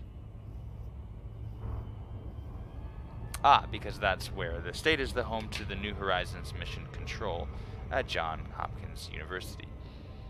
Yeah, Ultima Thule, it means beyond the final horizon, I think, or beyond the distant horizon. But, I think it was Ultima and Thule were like used in some Nazi imagery of some kind. I don't know. Obviously, I mean, none of us know what part of the Nazi business it was, but whatever. I don't really care. The Pluto is a planet, isn't a planet thing, that doesn't really bother me either. I don't care. If it's a Kuiper object, if it's a trans-Neptunian object, if it's a planet, it doesn't make it any less of an interesting thing to learn about and discover, so...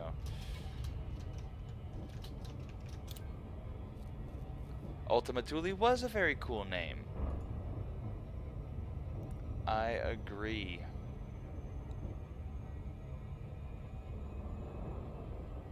Yeah, beyond the known world. You think Pluto's a planet? I disagree. It's not able to clear its own orbit. And its barycenter, its moons... Alright, I will change your mind.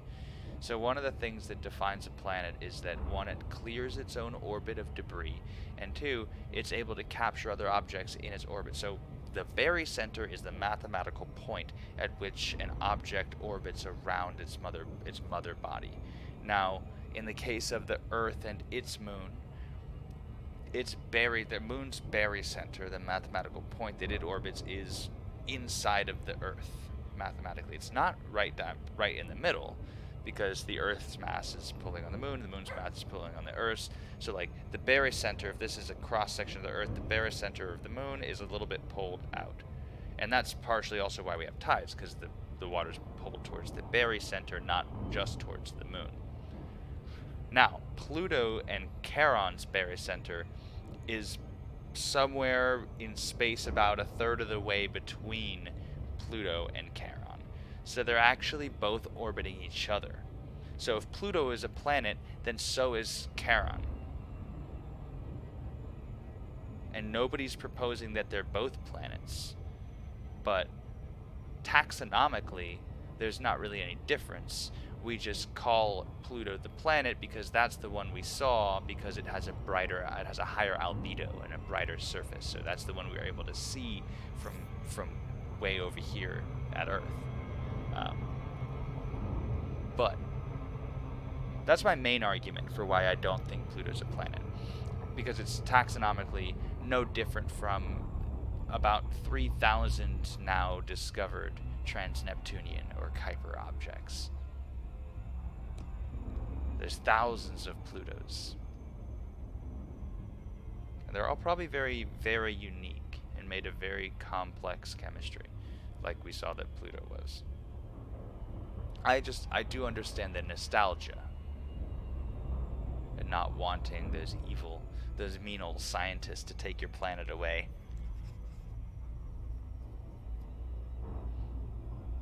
But yeah, I'm in camp, not a planet.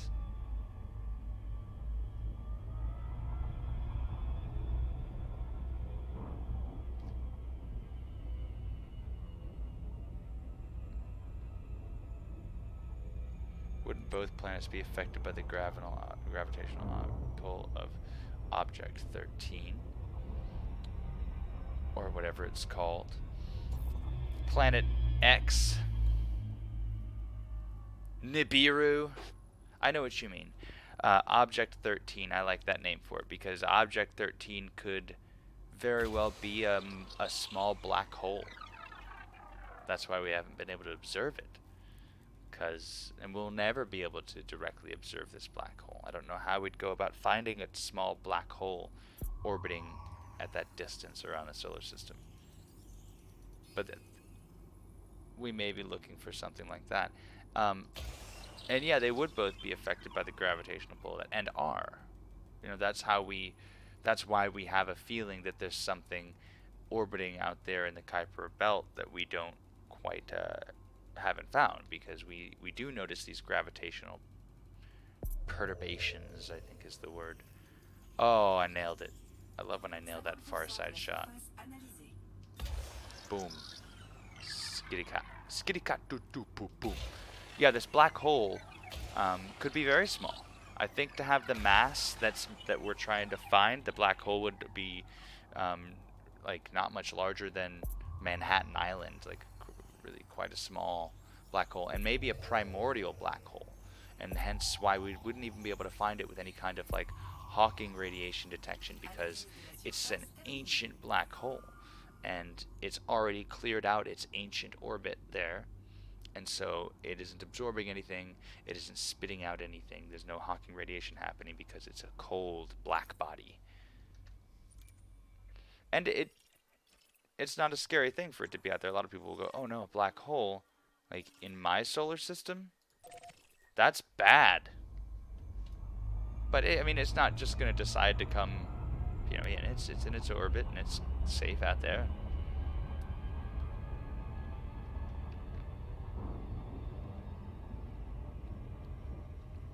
But quite neat, quite neat.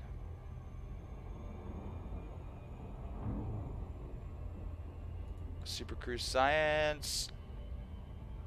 We're in here. We talked about ribose already.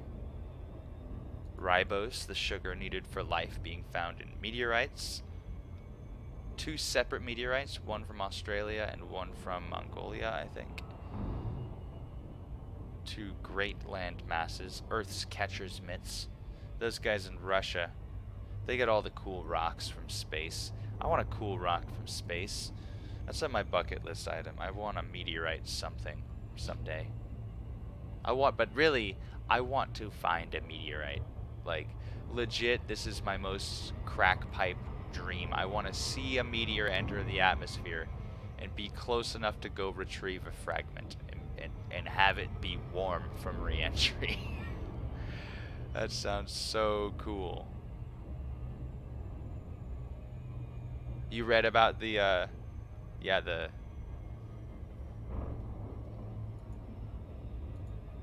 the ribose thing?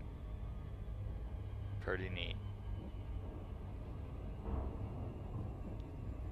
So I guess Chang E4, the Japanese one, landed on the near side, on the far side. Chang E5 will be going there in the future on the near side.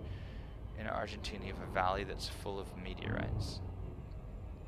Is that from like a single impact that's known? Valle de Luna. Valle de la Luna, it's called. Cool. I'm gonna look that up. All across Europe, there's this mineral called muscovite, and all through the Middle Ages it was used, and it was fabled to have these different powers. Muscovite was actually formed from a single meteor collision. Several.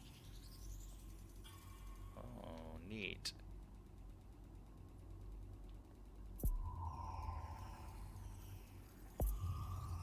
Yeah, single meteorite crashed into Europe and isn't even guarded. So I could just go get some meteorite. Valle de la Luna.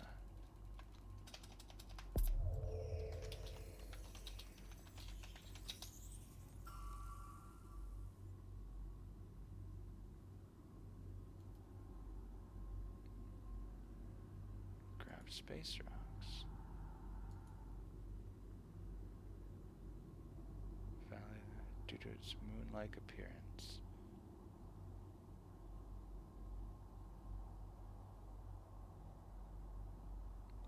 Both areas belong to the same geological formation. The Ishigualesto formation? Ishigualasto?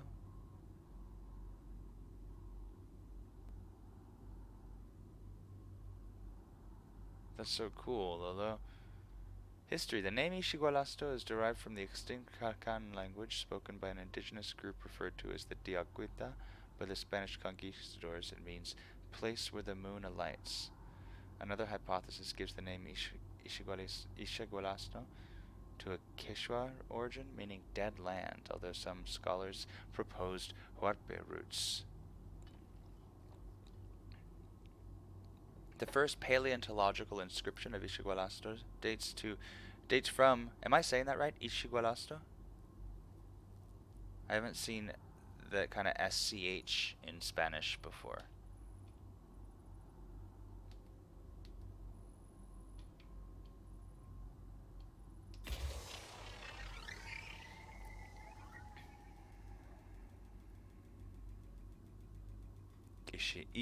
Ishigualasto. Boy, that's pretty.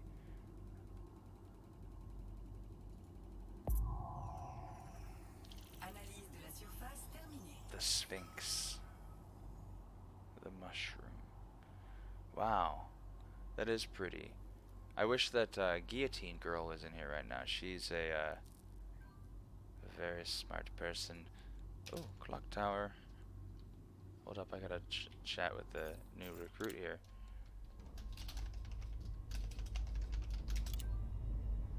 I think he just left the game. Almost like a native. Why, thank you. The Ishigualasto Formation contains late Triassic deposits. Ooh, 231 to 225 million years before the present, with some of the oldest known dinosaur remains, which are the world's foremost with regards to quality, number, and importance. I knew that Argentina had some awesome paleontological reserves. That's a mouthful. But I didn't know that it was there at the Valley of the Moon. In the Carnian, this area was a volcanically active floodplain dominated by rivers and had a strongly seasonal rainfall. Petrified tree trunks of not reading that word. Alright, I'm doing it anyway. Proto-juniperoxylon. I did it. Ishigualastanius. More than 40 meters tall, attest to rich vegetation at the time. Fossil ferns and horsetails have also been found. Let's look at the fauna of the Ishigualista formation. So these are the animals that lived in that area about 250 million years ago or so.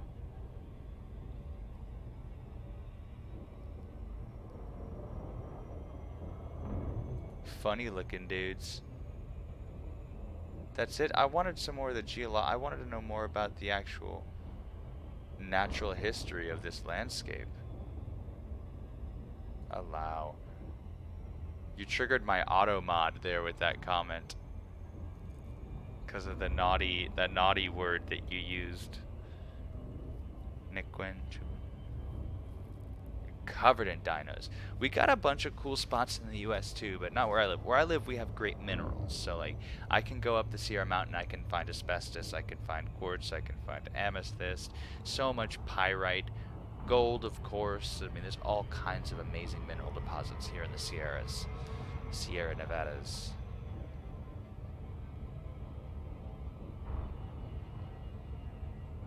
Negro.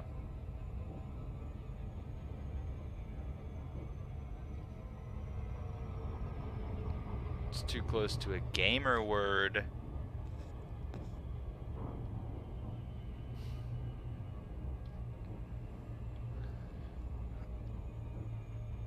Sometimes this is how I play the game.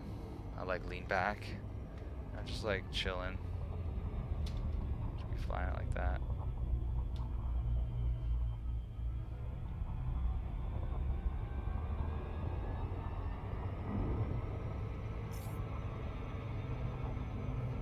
Ain't no thing. See you in Valhalla!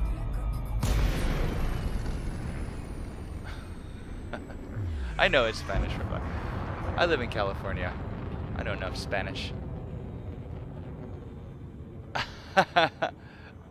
No, I know. I was just laughing because it's the automod was like, "Do you want to allow this word?" And I was like, "Yeah, I'm gonna allow that word. I know what it. It's okay, automod." The in-game mod prevented me from sending a system name because it was offensive in some language or other. I even forget the system. It was like Vesper. Vesper was the system. I'm just trying to protect people's feelings. Oh, I did that funny thing and it wasn't even set to the game, so you didn't even see me. That's why I screamed Valhalla, was because I crashed into a planet. Lord. Oh, Lord.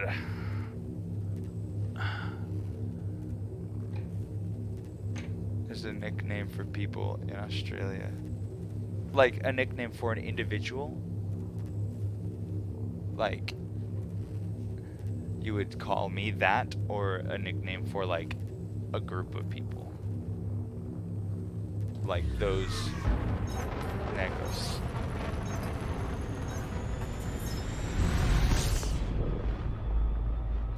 God, that sounds nice, dude. I'd love to not have any of those. I hate that those are a thing still. Like, and it's only because there are people out there that are just like determined to have the right to be racist as fuck. They're like, no, I just really do want to hate and make it hard for other people to live.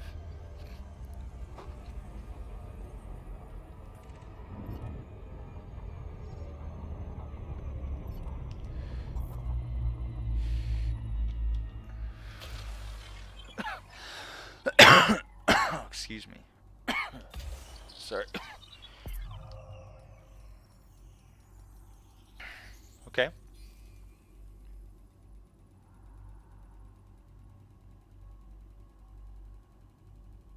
I mean, in America, it's okay to say a person is like they call you black. So like, and in the language, that's just calling you black. And like, in America, it's not offensive to say that somebody is black. There's the other word. Now, there are a lot of people who are nervous to say black people because they feel like they're going to come off as offensive. And so they go African Americans. Now, I'm of the opinion that an African American is somebody who in their life came from Africa to America. There are black Americans who are deeply in touch with their African heritage that was robbed from them by the transatlantic slave trade. And the legacy of slavery and racism in America has stamped out their connection, and so they do deeply identify as African Americans, and I respect that, and they are allowed to identify that way. I view them as Americans, and if I had to differentiate them from somebody else, I might say that's a black American. But that's also not offensive, and it also depends on the tone of the situation, because yes, there are racial issues here, and so you have to be sensitive to the tone and the situation. I long for a nicely different mindset as far as that stuff is concerned. It's deeply annoying. I've never scanned a world being this close to it before. Oh, I didn't make it. Come on. Where's my miss mark? There it is. Say what's up if you're just joining us. Damn it, that wasn't a good shot. Yeah, you shouldn't care. Got no time for that. I've got so many other things that I need to care about. Just imagine having the time. Good lord. This is what I get for trying to scan a world when I'm right butt up against it.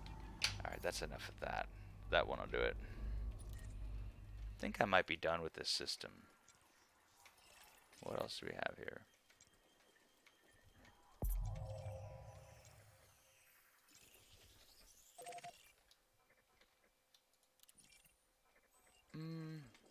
No, these are still good HMCs. I want them. Want them HMCs, y'all.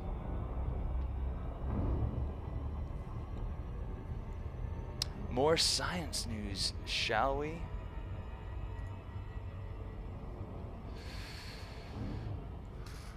Dude, last night somebody came in my stream and he said, "Whoa, check out the shape of this commander." And I don't know what he means. What does he mean? Check out the shape of this commander. Am I shaped funny? Super Cruise Science time! Wait, another join request? No, okay, we're good. We good. We good.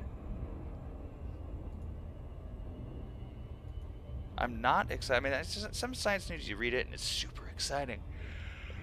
And then others, you go, oh, okay. Yeah, like for the first time an asteroid has been found nearer to the sun than Venus. Neat. You go, okay. I think it was a compliment. Because I've been going to the gym. You know, I think it was a compliment. It was just like, it didn't say anything else after that, so I couldn't get the sitch. Anyways, if there's anybody here, feel free to say hello. I will bite, but gently. I'm strapped, ready to bust a Nerf dart in any home invaders' asses. Because I'm an American. I have a gun. Pink Rage! What up? You're a new face. Welcome to Dell's Diversions. Stream time. I'm new to this business. Just fucking about, playing some Elite Dangerous, talking about science. Yeah, Lolo, he left it at a hanger. I think he just like dropped me a sick compliment. I mean, I interpret most things as compliments because that's just a good way to live. You just take it as an upshot. But Pink, cool to see you. I'm always excited to see new people. If you got any topics that you like to talk about or that you think are interesting, feel free to shout them out. I'm the kind of person that I love exploring ideas, and if you mention something and I don't know what it is, I'll go look it up on the stream and we can learn together. Or you can watch me learn something that you already know. The Expanse! That's how I feel about it. I love that show. I watched the shit out of it. Here's how I really feel about it. It is the only visual depiction of science fiction that I have watched in recent memory that treats Newtonian laws of physics with any degree of respect whatsoever. I adore those moments. I mean, I won't be a pedant and nitpick every little detail. Of course, there's still those moments where, like, how is he drinking out of a cup? You can't drink out of a cup. Just because you got magnet boots on, you still can't drink the cup. But who cares? I'm not going to bitch about that, really. You could shake a can and make the water slosh out a little bit, or the beer, or whatever it is that Alex is getting drunk on. And, you finish it and let it float away. Whatever. I guess, see, I can't help myself. I have to nitpick. No, 10 out of 10. It's an incredible show. If you were to leech all of the amazing sci-fi stuff that I get so excited about and adore about that show, if you were to subtract all of that, it would still be a 10 out of 10 amazing show because the characters are so rich and alive, and you get so the arcs continue to progress satisfactorily. Certain arcs actually do conclude. Some shows it's like a never-ending sequence of cliffhangers, and one arc fizzles out as the next one fades in, and so you have this like ceaseless cascade of stupid drama. You feel used when you watch those shows, but The Expanse treats you with respect. The Expanse respects you as a person, and it just wants you to like it. And it puts in the work to make you like it. And in the end of the day, you like it a lot. That's my review of The Expanse. How do you feel about The Expanse? Did I touch any nerves? Did The Expanse harm someone you love? I think that's the only way I could see somebody truly disliking a show as lovingly created as The Expanse. Footnote, I cannot wait to read the books because I'm a huge print sci-fi nerd. Big old bookshelf behind me, trying to get out of its way. How do cameras work? That's how they work. There's another bookshelf over there. There's another bookshelf over there. And there's a lot of books on those shelves that I have not read, and many more that I have. And nowhere among all those books is a single copy of a single episode of The Expanse. Books have episodes, right? Lolo, yes, watch it. It starts out a little slow, and I mean that pretty precisely. Not very slow. Somebody looking to get blown away right out the gate isn't gonna be. You just know that it's a show where you're be willing to invest time into liking the characters. You're not a fan of it. It feels like a soap opera, and the science is only there to further the interpersonal drama. I respect your take on that. It certainly has a lot more of that soap opera feel to it than I have enjoyed in previous science fiction. I don't think I like James Holden as a character, as a person. Like, I'm not, he might be my least favorite part of the whole show, in fact.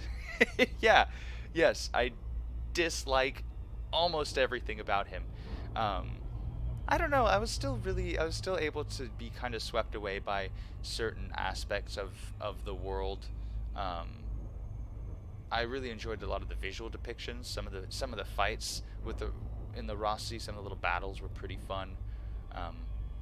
I really wanted to see that guy get shredded due to inertial velocity. I saw some trailer where a dude just got like spaghettified by some impact, and I watched like the first 2 seasons of the show just waiting for that moment when the dude got all splattered. Because that harkened back to a moment that from my early days in science fiction that burned into my memory. I read Dan Simmons' Hyperion series probably well before I was mature enough to read that kind of stuff, but I remember at one point the members of the naval space navy forces of the Vatican are talking about accelerating, and they have this Raspberry Jam Delta V. Yes! Do you seriously, were you thinking Raspberry Jam Delta V?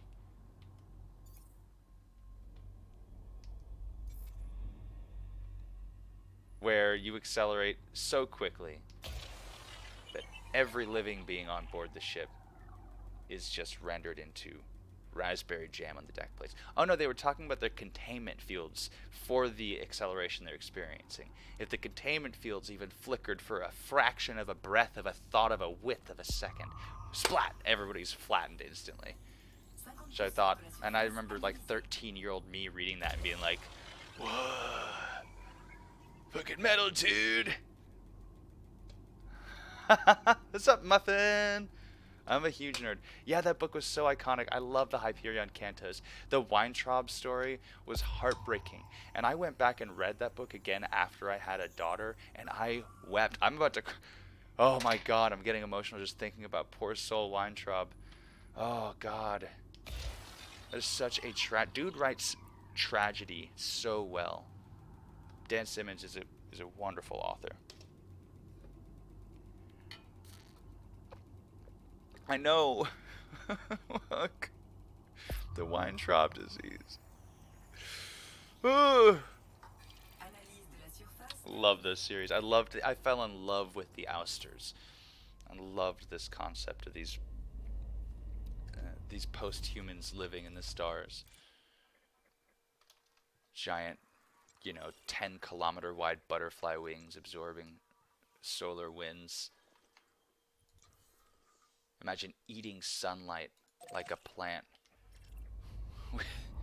with a 20-kilometer long wingspan. Lolo. Oh, the leader is strong. Don't mistake my passion for the weaker emotions. No. That's why I put arbor and ardor in the squadron motto. Growth and passion.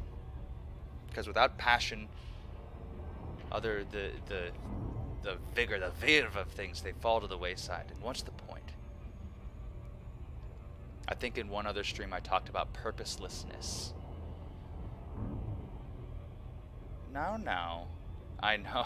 You really want to get those Brazilians, don't you? Is this a South American rivalry that I've stumbled into? Oh no, the ADBD, they're Spaniards. Blop, those are the Brazilians. My in-game journey. My in-game journey has been very, very lovely. For a long time, actually. I've had a lovely time. Currently, my current journey has been actually quite nice. I've switched to economic routes for a few jumps because I wanted to grab some exploration data. I'm out here some ways above Barnard's Loop, somewhere in between some raw material sites, just grabbing some planetary scans, and then I'm going to switch back to nice long jumps because, God, look how close I am. I just got to eke out a few more tens of % so I can get my second elite ranking and begin the long climb. It's a lot of work to get from deadly to elite in combat rank. And we're a long way from war in our home system, so I won't have any easy income of elite pilots unless I go spend a lot of time killing Thargoids. Doing that upsets the adherents of the Far God. Alright, you done it now. Let's just park this bad boy We'll go to full screen. It's time to give a dog a bone. Let's see if he wants to do a trick for it too. He does. Just a spoiler alert, he does want to do a trick for it. Okay, 1 second.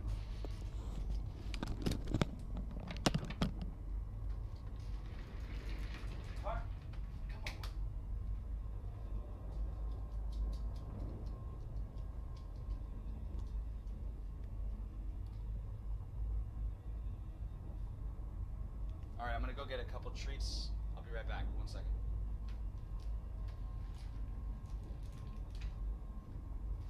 They're right here. Do you want a treat, boy? Give me a couple treats.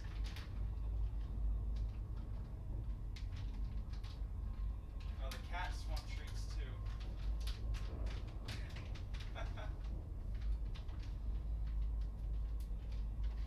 Everybody wants treats. The whole family wants treats. Nope, it's not a meme. We're doing this for real. We don't do memes. We only do real stuff. Well, the cats are in the way. Let's see if we'll still do it. Come on, Mark. You gonna do it with the kitties? Through the hoop. Yay, good boy. Through the hoop again. Good boy. Good job, Sid. High five. All right. Good boy. Such a good boy. Now lay down. Can you roll over? Roll over. Roll over. Come on. Lay down. Roll over. All right. Good lay down. That's good enough. I'll take it. I'll take it. Good boy.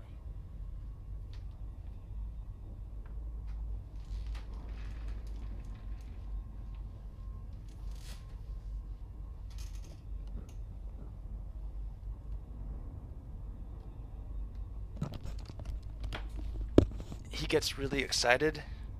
Wait a minute. Wrong way. He gets really excited sometimes and tries to do every trick he knows at once. Which is actually a pretty smart strategy, right? He's like, I'll do them all. I'm not sure. I'll shake, lay down, roll over, whatever you need. He said, good boy, come on. It's okay. You did so good. Good boy. He does respect my authority. Take him backpacking. He's such a good boy. Parmesan. What a champ. What a champion that little doggy is. We got him from the from the animal shelter, and it was a free adoption day, and he was just the perfect little boy. He had run away. He was like twice sheltered. We rescued him from his second stay in the joint. And when we brought him home, he actually ran away twice in like the 2 months that we had him with us at first. And the second time he ran away, he like ran out the door, ran all the way around the block, and my wife chased him around the block. And then he continued to run around, and then ran right back in the house. And that was the last time he ran. He was like, okay, I made it back. And he just has never been a run risk again. He just stays with us. And I take him to the dog park off leash, and he's such an obedient lad. I don't know what he is, though. I'm a bit cold. Feeling a bit chilly. I think I'm gonna make a tea. And I'm gonna turn the heat up a little bit. He did. I think he found a very good home. I love my boy Parmesan. Muffin, how was your night's rest? Did you sleep good?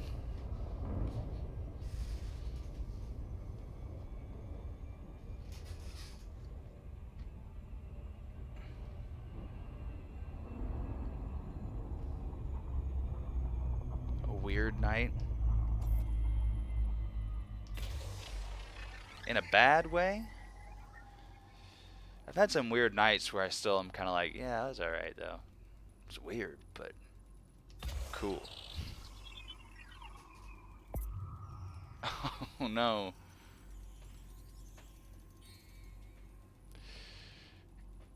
All cats are bastards. You missed it earlier. I had Gigi in my lap. She was making muffins. Now she's over there smelling the bag. Oh, you know what? All right, I got a couple more people in here. Got to ask. Now it's my time to ask you a hot button question. Hot button issue time. Cold pizza, eaten right out of the fridge. Where do you stand? Abomination? Acceptable only when hungover? Or allowed?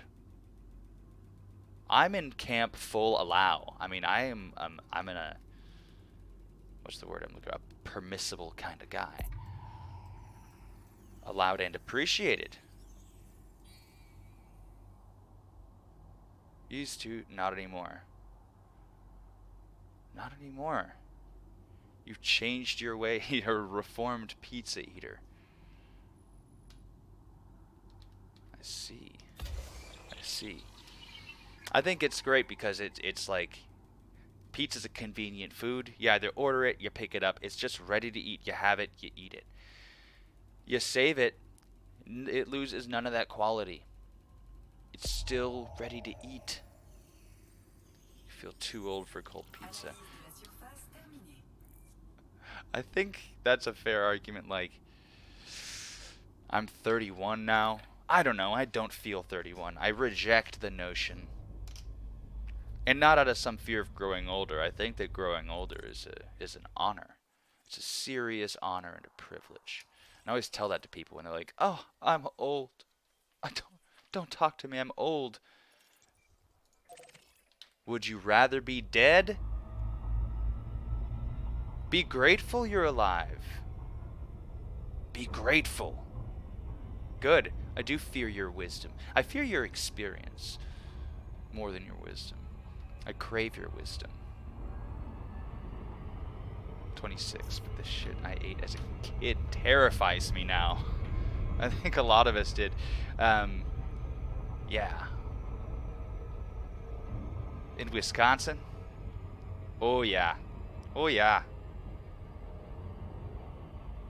A wizard with words. I love words. Words are powerful. And I love learning new words. Etymology. We could do an etymology corner. We're going to do Super Cruise Science. I'm coming up with segments, guys. We're going to make this a structured thing. Super Cruise Science. We could do some kind of etymology. I learned a good one. We talked about the word defenestrate today. I brought it up at work because I'm that kind of fucking nerd. I'm that kind of insufferable goddamn nerd. And we were talking about fun words, and I brought up the word defenestrate. Early morning English, and now this. You've made a poor friend in me then. Ew, nomad. Hot dogs with sour cream. My wife talks about, she grew up in Arkansas, and down there they would eat butter sugar sandwiches. Butter sugar sandwiches. Yeah, throw them out the window. Now, the origin of defenestrate. This is really cool. Let me look this up so I can read it to you properly. I looked this up today. No spoilers, Pink Rage. I can hear you Googling from here.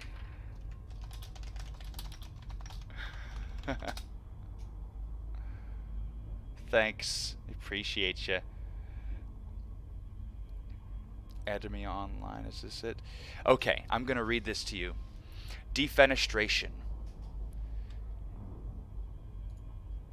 The action of throwing somebody out of a window, from the Latin fenestra, window. It was a word invented for one event, the defenestration of Prague. May 21st, 1618, when two Catholic deputies to the Bohemian National Assembly and a secretary were tossed out of the window of the castle of Hradčin by Protestant radicals. The pair landed in a trash heap and survived. It marked the start of the 30 Years' War. Quote, the extraordinary chance which had saved 3 lives was a holy miracle or a comic accident, according to the religion of the beholder.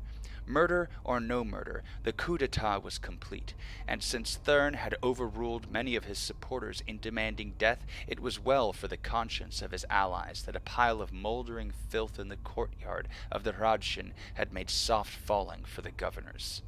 Cicely Veronica Wedgwood from The 30 Years' War, 1938. How cool is that? The defenestration of Prague. The moment Protestant radicals chucked 3 Catholic deputies out of a castle window and they landed in filthy garbage, and that's the only reason they lived. Had they died, maybe the beginning of the 30 Years' War would have turned out differently. We'd be living in a different timeline. Had somebody not left their filthy garbage at the base of the Hradčin castle, and those Catholics perished. Butterfly effect, dude. Anything could happen, man. Yeah, it's really cool. I love that. I had no idea that it was a word invented for that moment of chucking Catholics from a castle window. I'll say that again, chucking Catholics from a castle window. Yes, yeah, I mean, we should do that for other words. Like, let's come up with a word for assassinating the Archduke of Austria. Franz Ferdinand's death needs a word. This is a pretty pairing, isn't it? Oh, it's like one of these nice hard yellow rocky worlds. I think my favorite English word is pusillanimous. Pusillanimous. Yes, please define that one. I like it. And then I'll tell you one of my favorite words after. Everybody share their favorite words. Pusillanimous. Wait, stop. Orgy. Ah, cool. Pusillanimous. So does it mean like not inclined to fight, or like does it just mean straight up cowardice, like craven? I ask because is it a word that you could use to describe the behavior of something in the animal kingdom, right? Could you say that like a prey animal is pusillanimous? Wow, straight up spelled just like that, Lolo. It means perplexed. That's so funny.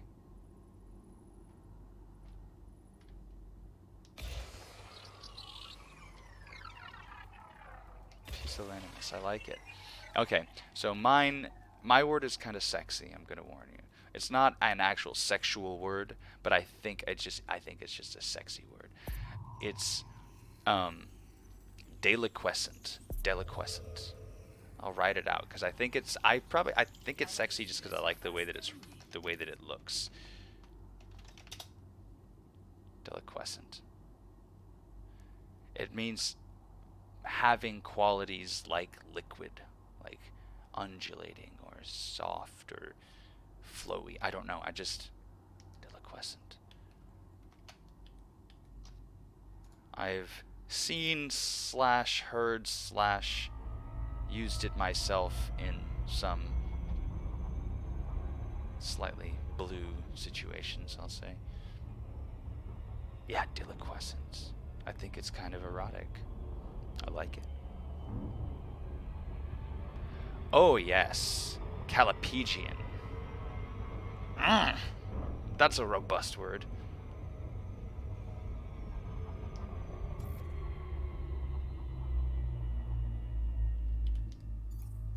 Come on, what do you mean miss? There we go. Callipygian.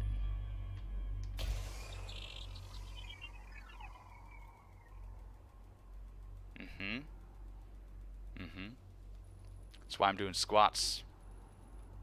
I want to be one of them callipygian gents. Yes, it made you deliquescent. I would define that more as though it's your body itself were like liquid. You became deliquescent, not you deliquest. Nasty girl. And yes, that was Gigi. I have to make some custom rewards. I'm going to get some cute pictures of her. I'll do like a kitty butt one so we can do a custom reward for giving the kitties treats too. They don't know any tricks, but they still deserve treats. All kitties deserve treats. We covered a lot of my Super Cruise science ideas already, but we got a few more people in. We already did the phosphorus thing. That's really cool. The ancient grains of stardust, where they mashed up those meteorites from Australia and found material that was like 4 billion years older than the solar system. Aw, Pink. Thanks for coming by. Cheers. Nerf the wife. Oh, Muffin, she's not in. I'm ready. Look, I'm strapped. Okay. I'm sorry. She and my daughter are out. They're out of town for tonight and tomorrow night. Okay, alright guys, I'm driving away. Bye. No, what's gonna happen though is Muffin, you get to redeem this for free at any time. I'm sitting right here. She's usually sitting right there. That's how it's gonna work. Easy, but he doesn't like guns. Calm down, it's okay, buddy. He doesn't like guns, he doesn't like violence. Pink, please come back so you can watch me shoot my wife with a Nerf gun. I think that last night, if you want a preview, check my clips. Because somebody clipped me and her having a brief Nerf altercation. Nerfication. Because that happened. Alright, we're done in this system now. I'm getting tired of this economic business. We're going to go back to regular. Alright, Pink, thank you so much for coming by. Cheers!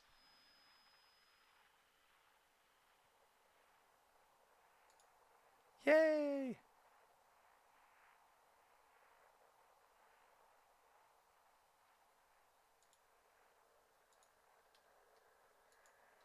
How cool. I love new people. Come on, what's going on here? Let me get out of this. I'm like stuck in a menu. Okay, there we go. Whew. Guys. Alright, I'm gonna get a tea. And I'm gonna turn on the heat a little bit because it's kind of chilly. I'm gonna turn the camera down so you can watch the animals be animals. Because they're gonna start moving around. Because I'm gonna go into the kitchen and they're gonna think it's time for them to have some awesome food or something. I wonder if we can take the whole business. No. You don't need to see all, like, that's just like mostly floor.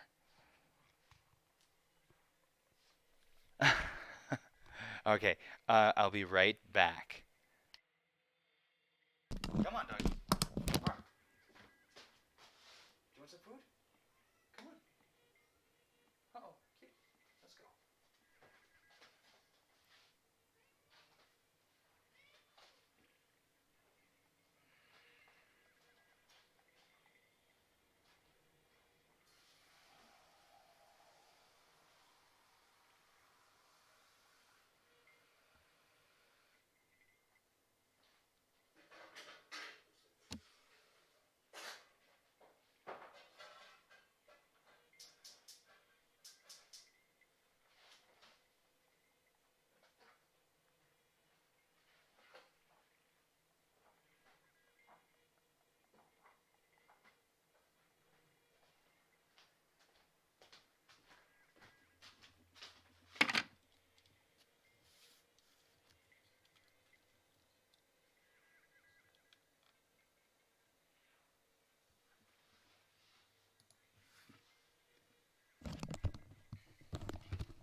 I'm afraid the animals weren't too entertaining. The dog didn't even get off the couch. He looked at me like I was stupid.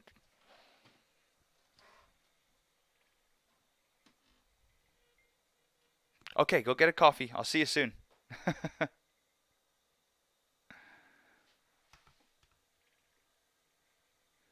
I'm going to eat some of this pizza. Talk about some science.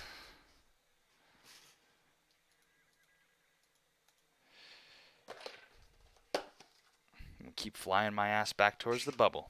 I'm going to mute myself for a second so I can take a bite without being disgusting.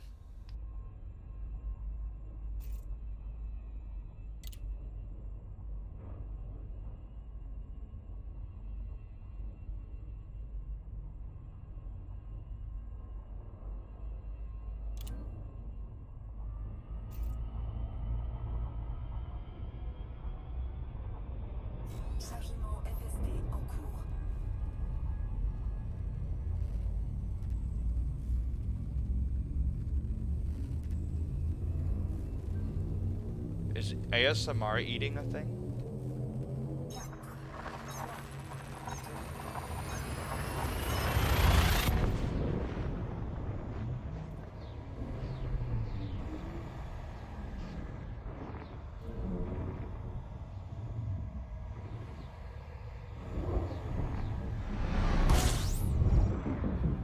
I don't know either. I'm not sure if I want it to be.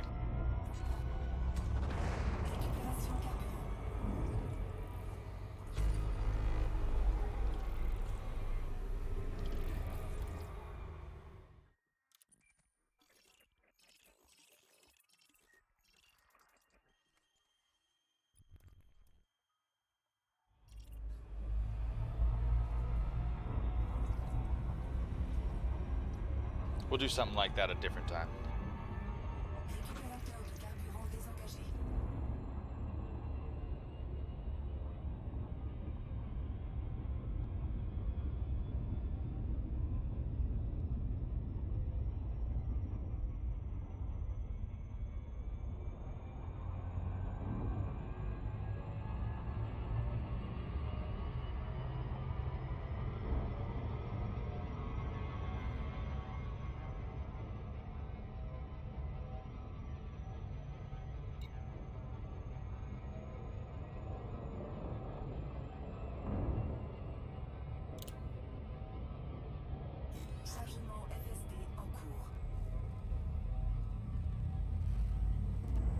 I'm so paranoid that I'm gonna accidentally unmute this thing and just be like...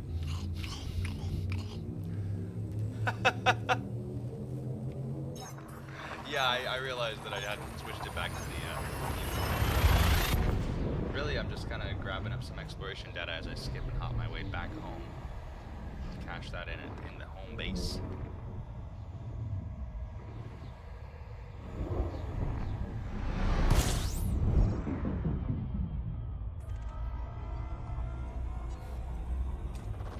Fridge is open, hang on.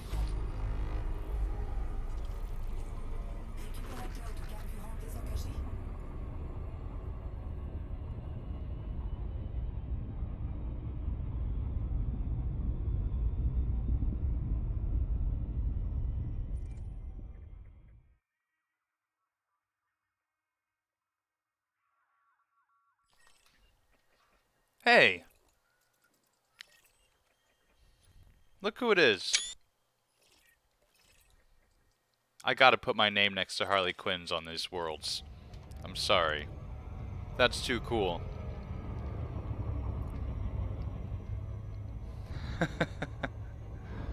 I love it. Oh, now my water's boiling. God damn it.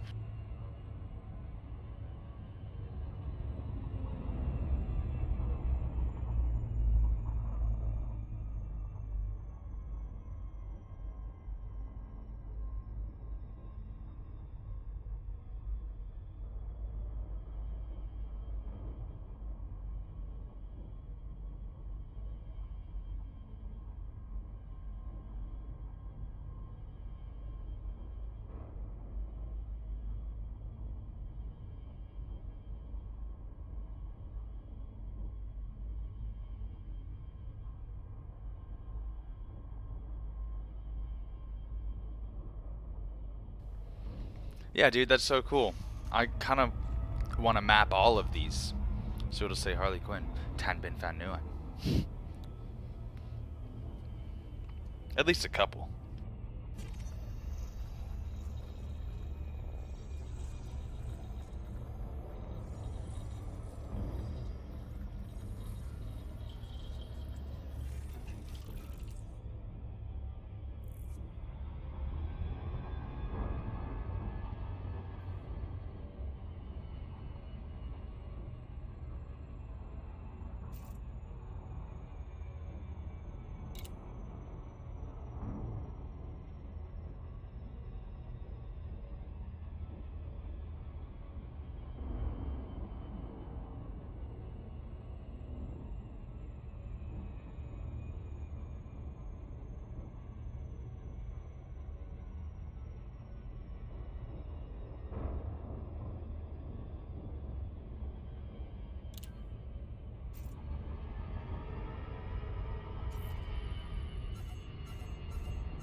la surface analysée.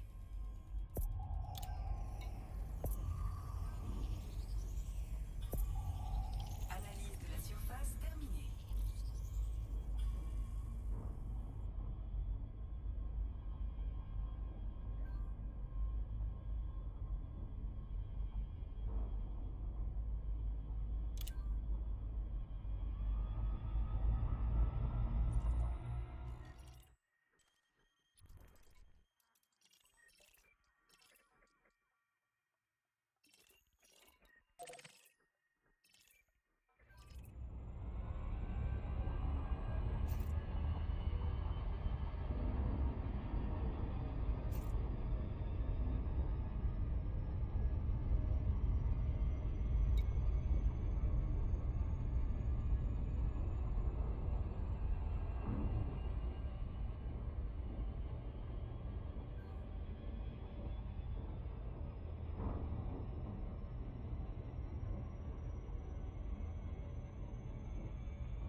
I'm gonna take like a 10-minute break, get the dog outside, prepare my tea, use the bathroom, take care of some stuff, but I'll be right back real soon.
Scruffy. Scruffy the janitor. Scruffy the janitor. That's a paddling. The paddle-happy janitor. He's a stern disciplinarian. I think he's into BDSM. A skunk sat on a stump and thunk the stump stunk, but the stump thunk the skunk stunk. First try. Bit of a stumble. Let me try it again. A skunk sat on a stump and thunk the stump stunk, but the stump thunk the skunk stunk. I love a tongue twister. Last night, maybe the night before, somebody gave me what was claimed to be the hardest tongue twister, according to the internet. The most challenging tongue twister ever. I don't really need cans on. Exploration sounds aren't too important. Back in the day, before they had all this exploration update, you used to be able to go into the system map and zoom way in on the unidentified, unexplored worlds, and you could listen to the planet. Oh, the game streaming. You guys just don't want to stare at me talking all night? What's wrong with you? Something must be wrong with you. I do often forget. Back in the day, what I was saying is you used to be able to go in here and you'd have all these unexplored objects, like this guy here, and you could zoom way in. Does not work anymore? Oh, shucks. I'm always happy to give you a morning glory. The cats are fussing at each other again. I do. I've seen it before. It's a space I'm comfortable in. Alright, enough of this economic shit. We're gonna go. We're going full out.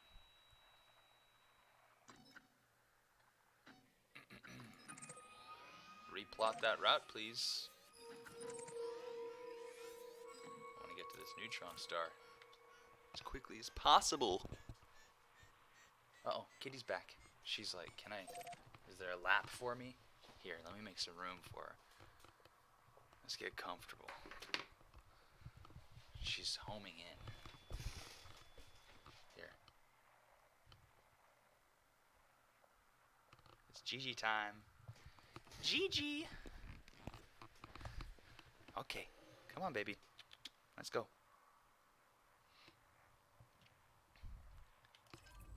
She knows what she likes. There you go, baby.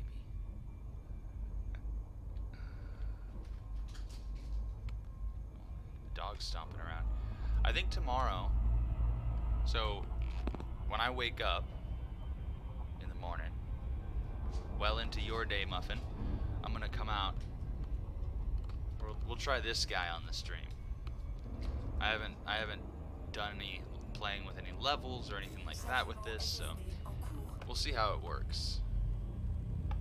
What up, Killa? Things got too noisy for the kitty to be happy, so we're just gonna pop that back up. She didn't like it.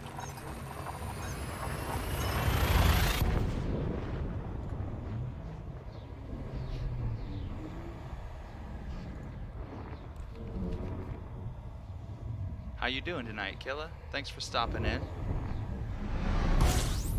Me? Late? Look behind me. Wait, let me just do this. Hey. Hello! Anybody here? Nobody's here. The house is empty. I'm not going to bed. My wife and daughter are out of town for tonight and tomorrow night visiting their father. My father-in-law has flown into a nearby city, so they've gone to visit some family.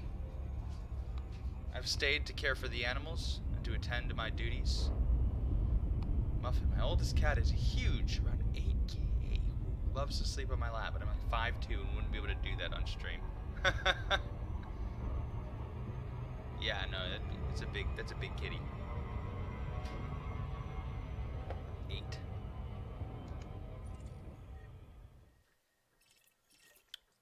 Okay, I'm sorry, I wasn't gonna do this, but Maine Coons. What a cat. That's a lot of cat. A Maine Coon. Goodness gracious. I think Gigi over there is a Russian blue mix. Norman the tuxedo is something entirely different. Oh, Gigi's coming back. See how she creeps up from below? Watch. Come on, Gigi. That's her favorite approach right there.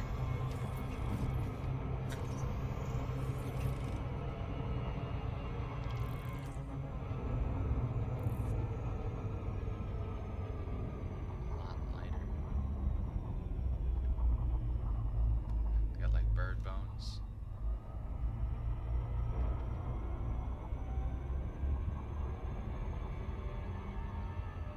She's pretty big. Gigi's she's not a small kitty. Oh no, the Muffin's kitty. Oh, you just looked up a Maine Coon killer?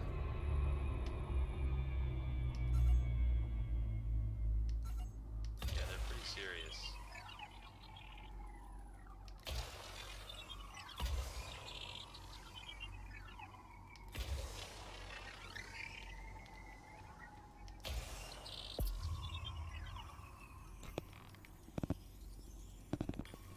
Uh-oh, here comes the other kitty. This isn't gonna go well. What are you doing, Norman?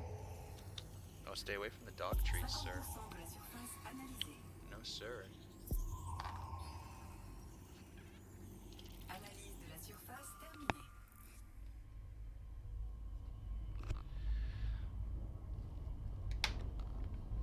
This cat can't decide what she wants in life. Excuse me.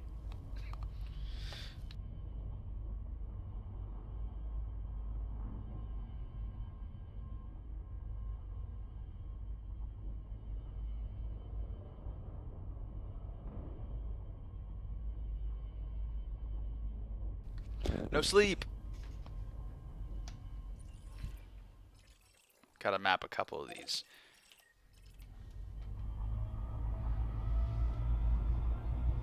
To be undecided, yes. Here, let's see if I'll... Pardon the little mess over here, but I'll show you what Norman is currently doing.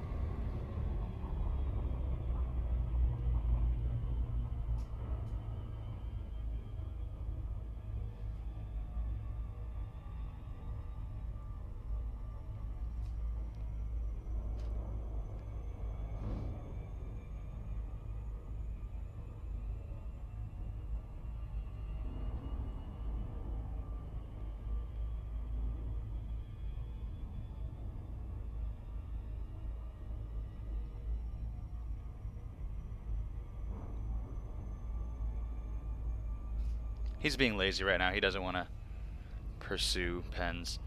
He loves writing implements. Pens, paintbrushes, quills. I don't have many of those lying around. But he does love that kind of stuff. Cool, they grow slowly. Yeah, they actually just grow at a normal kitty rate, but for 5 years. Yeah, them Maine Coons.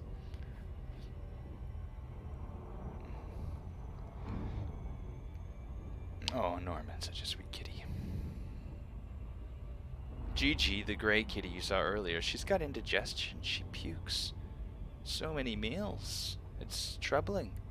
And she doesn't have any other symptoms that would go with that. Like, we've done so much research on why she pukes so much. And all of the things that would cause that come with other symptoms, of which she has none. So we're kind of not sure what... I mean, like, she'll go a long period of time without any pukiness. I don't know. We're not sure what to do with her. I mean, obviously we're going to keep her. Can't take her back. Super Cruise Science! My lady pukes every day because she's a jealous eater and stuffs herself. We've tried really carefully to moderate how much food Gigi eats. You know, we're very careful about that stuff, and it doesn't seem to matter. We're going to talk a little bit about 2019 space missions, which is cool. So in early 2019, NASA's TESS, the Transiting Exoplanet Survey Satellite, racked up 8 exoplanet finds in the first few months of observation. I was like in February. They were like, oh, we got 8 exoplanets now. That initial cache included some weirdos, such as a planet that is about as dense as pure water, and a lava world known as LHS 3844b that sizzles at about 540 degrees Celsius. TESS has since discovered a new type of exoplanet called an ultra-hot Neptune. I remember hearing about these ultra-hot Neptunes, which appear to be fluffy gas giants in the process of stripping down to their rocky core.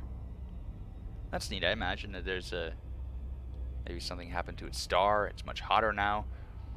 All those precious gases in the Neptune-like body are burning off. Neat.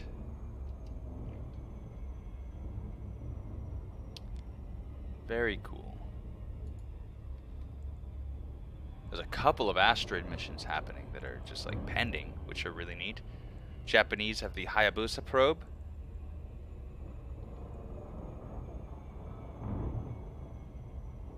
Hayabusa 2 is going to be the second spacecraft to bring a bit of an asteroid back. I didn't know this. Hayabusa 1 did it in 2010. The original Hayabusa probe returned with a souvenir from the asteroid Itokawa in 2010. Hayabusa 2 touched down on the asteroid Ryugu in February to fetch a sample from the asteroid's surface. That was such a cool video, watching that probe just kind of ka-chunk and fly right back up into space. It's all the time we could spend on that thing.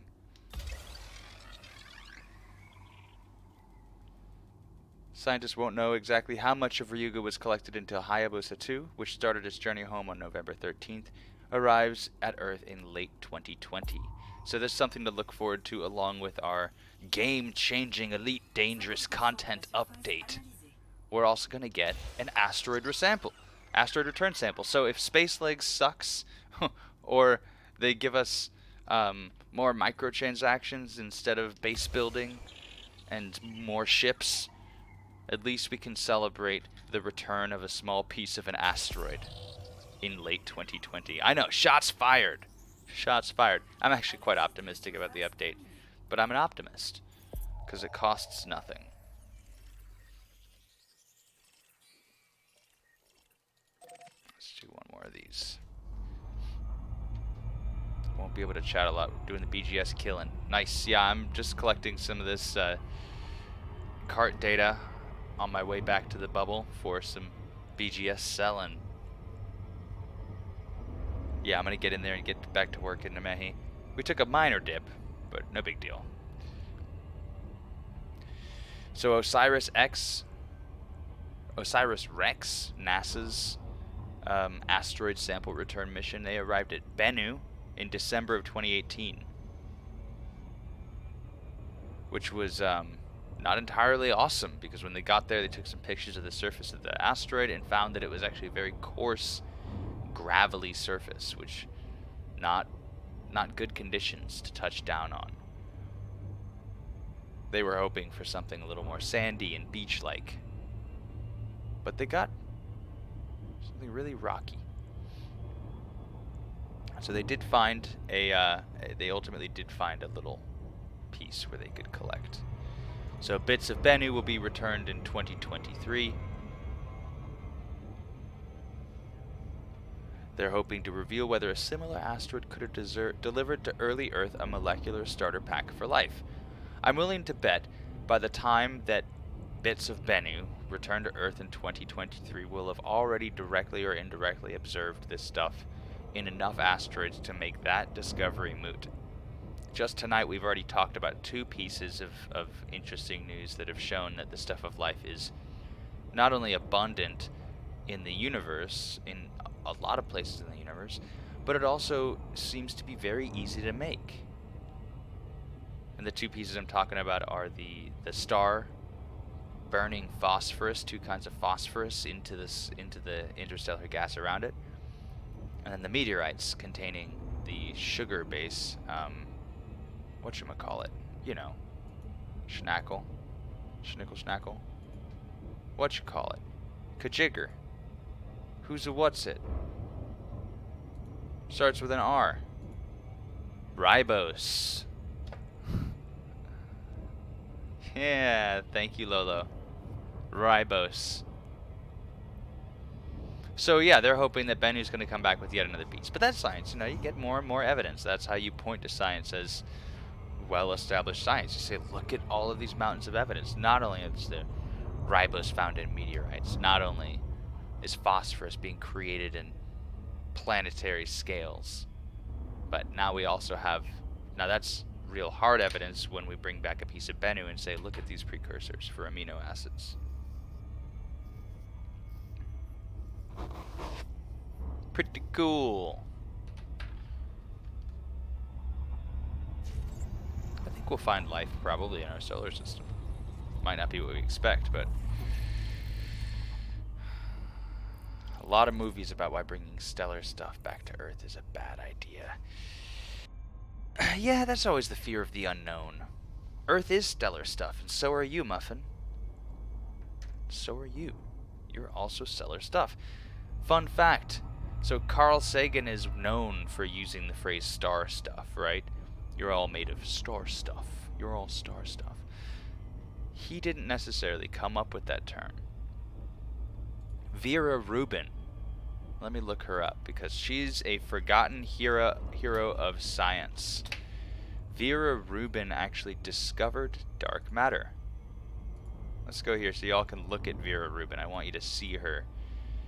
Vera Florence Cooper Rubin. She's an American astronomer who pioneered work on galaxy rotation rates. She's the one who saw that there was a discrepancy between the rotational speed of these galaxies and the stars within them and then the amount of apparent mass. She's the one who did the math and determined that X amount of mass must be invisible to us in some way in order to explain how these stars accelerate as they move around. Really neat, really neat. She, she won awards for her work. She wasn't necessarily, like, a lot of forgotten female heroes of science are forgotten because of the men who worked around them, who undermined them or stole their work, or, often would just discredit them at every chance they could get. Vera Rubin was not discredited. She wasn't a mistreated hero of science. I mean, I'm sure she was mistreated to the extent that any woman in her field was mistreated at the time, 1928. So I'm sure she endured an incredible amount of mistreatment. But as far as I know, she did get credit for her work. I mean, here we are reading about her. German for Ruby, but also for her work, yes. Vera Ruby. Godmother of dark matter, which is now being called into question in a really interesting way. Dark matter's always been tricky, right? You can't see it, you can't measure it, you can't interact with it. You can only calculate its presence by what we think is missing from the universe. And we look at parts of the universe and we go, oh, it's moving this fast, which says it should have this much mass, but where is it? It's not there.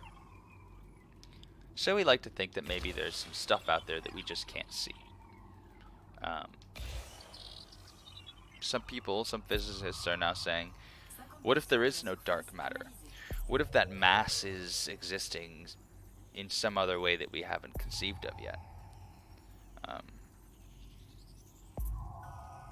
Dark matter, mathematically, theoretically, is a wonderful thing to have. It's a wonderful idea to have because it allows us to account for what we see in the universe. We can say, well, I can put what I'm observing in the universe into this model and it works. It explains it and it lets me understand further. But the actual details of the model could be wrong. 90% of what we know will be wrong and or redundant in 200 years. I don't even want to start with what we guess or don't know by now. Very true. I hope that that's very true. I hope that the arc of understanding and knowledge continues to accelerate at the rate that it has. About to ask me.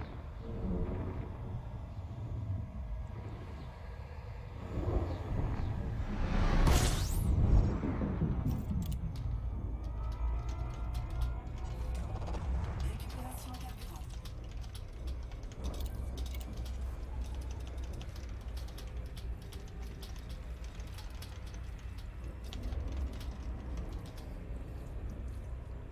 We'll end up like the Guardians then. And believe the sun orbits the Earth again. We could. Récupérateur de carburant désengagé. What? Don't know what you're talking about.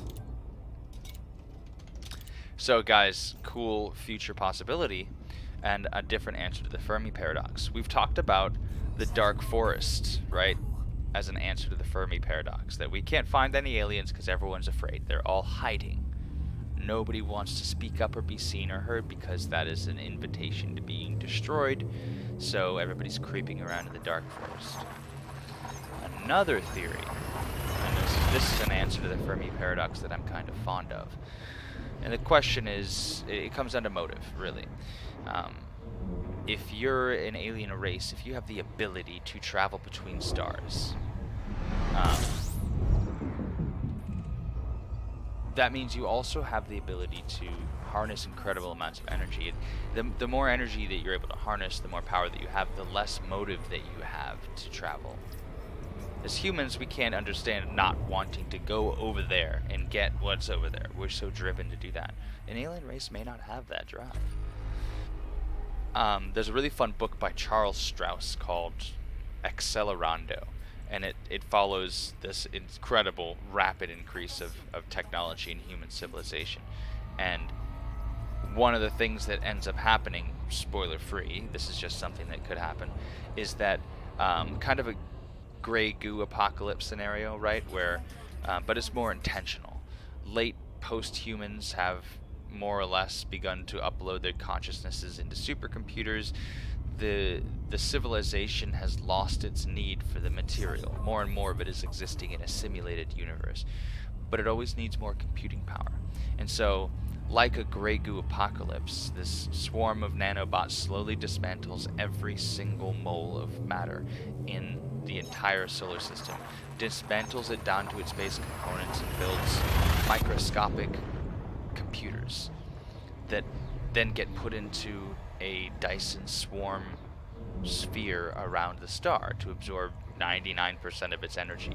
And it's like a Russian nesting doll of spheres encasing the star, each one powered by the heat waste of the last. Muffin, you're totally right as far as memory is concerned. We still have not yet figured out as far as substrate or structure to mimic the kind of general intelligence of a human brain. But you're right. We could fit the data in your brain in an iPod Nano or a floppy, a couple floppies. I think it's more than a 1980s floppy, but it is not a lot. It's not as much as you'd like to tell yourself. Oh yeah, these days, jeez, no kidding. That's part of the reason why I want to do this. I want to, I know that there's a lot of people who, without the processing power, they're not dumb people. There's so many intelligent people who, for many reasons, just aren't engaging with their world in a critical way. I don't know. I think that's a shame.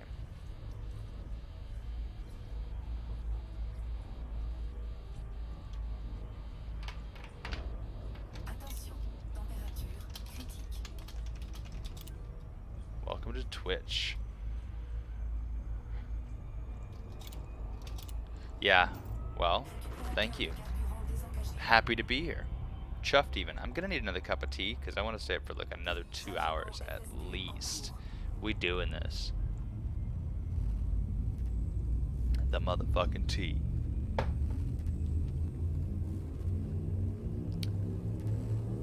I'm gonna find more science. More science.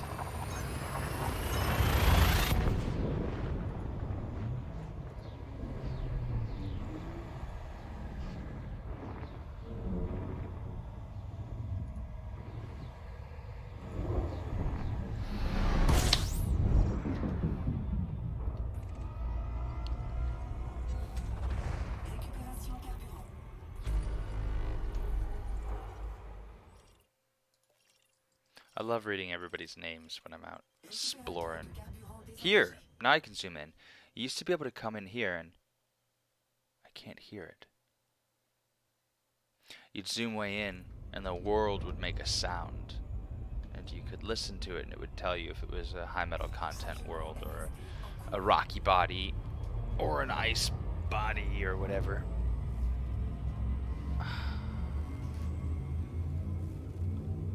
I need a massage. Found a distress signal. He wanted fuel. I gave fuel bullets. Killer, you bloodthirsty maniac, you.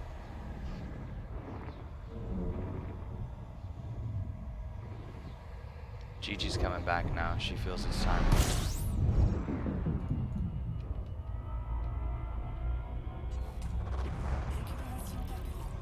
I'm finding some high metal content worlds, Killer. Pretty decent.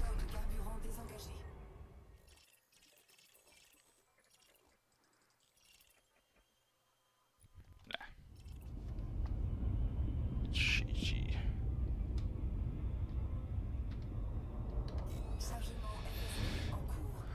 They were good enough. The most impressive thing I've read about the noises is the most deaf people who get there and hearing back say they expected the sun to make noises, which is pretty damn cool. That is pretty damn cool.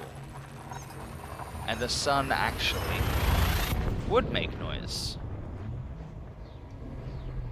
I think if there was a steady medium between, we would not go deaf. Actually, the sun would sound like a chainsaw being run on the other side of the yard. I think I read it would be something like 65 decibels if we had a steady medium from here. Yeah, if the sound could travel from the space to the earth. Let me just double check this. I read this somewhat recently. How loud would the sun be? 65 is, oh no, sorry, 125 decibels, which is pretty loud. 130 decibels is where you start to experience physical pain. So it's just below that. We'd have to shout at each other to be heard. It would radically change our society.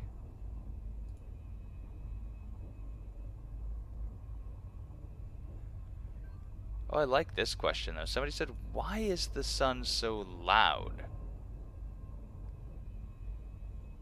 The sun is, I'm going to read you some nerd shit. 35 is where Germans draw the line for noise complaints in apartments. That's probably good. Yeah, I mean, all life on Earth would be adapted to screaming all day. We'd probably be much more visual communicators. We'd have feathers and we'd shake our plumes at each other. You'd be complimenting my plumage right now. The sun is immensely loud. The surface generates thousands to tens of thousands of watts of sound power for every square meter. Hang on, let me do this. Oh dear. It's pointing to it. Twerks or feathers. Hey. Wow. I failed that one. Can usually do it pretty well. Wow. Gross. Gross still. I like tail feathers though. Oh, just feathers, sorry. I like feathers, though.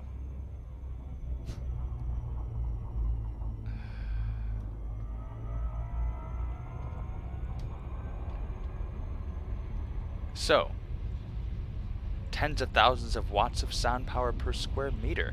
That's something like 10 times to 100 times the power flux through the speakers at a rock concert or at the front of a police siren. Except the speaker surface in this case is the entire surface of the sun, some 10,000 times larger than the surface area of the Earth.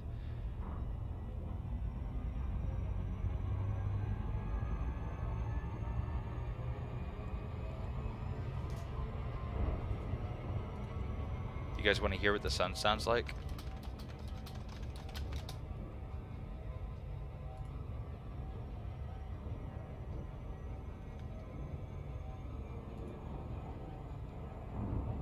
Here, this is the sun.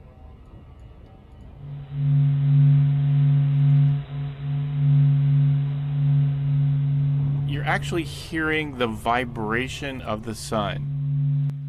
it almost has a warmth to it. It's just enough where I can almost feel the sound on my skin or on my clothes. I imagine feeling the sun. It does feel nice. Moving next to me. My name is Alex Young, and I am the Associate Director for Science in the Heliophysics Science Division here at NASA Goddard Space Flight Center. When anything material moves, waves travel through it, and the same thing happens inside the sun. And these waves are traveling, bouncing around inside the sun. And if your eyes were sensitive enough, you'd actually could see this jiggle. But what scientists have done is they've taken that jiggle and turned it into sound, into a sound that we can hear with our own ears. The sun is vibrating at lots of different frequencies. And one of the things that's pretty cool I know, I about wish he'd that shut up so I could just is listen we to can that use sound. those vibrations in the sun to look inside the sun. We don't have sensual, straightforward ways to look inside the sun. I mean, we don't have a microscope to zoom inside the sun. This guy's so using a star losing or wood the sun's listening to him. natural vibrations allows us to see inside of it, and we can see huge rivers of solar material flowing around. We are finally starting to understand the layers of the sun and the complexity. Let's see if I can just find the raw audio of the sonification. This might be it. All right. Shh. Okay, just listen. Just listen to this.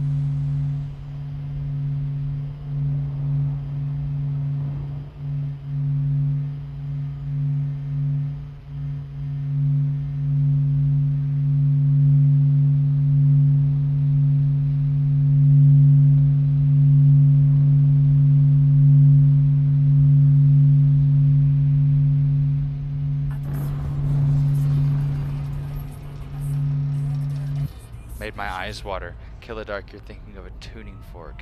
God, that sound was heavenly.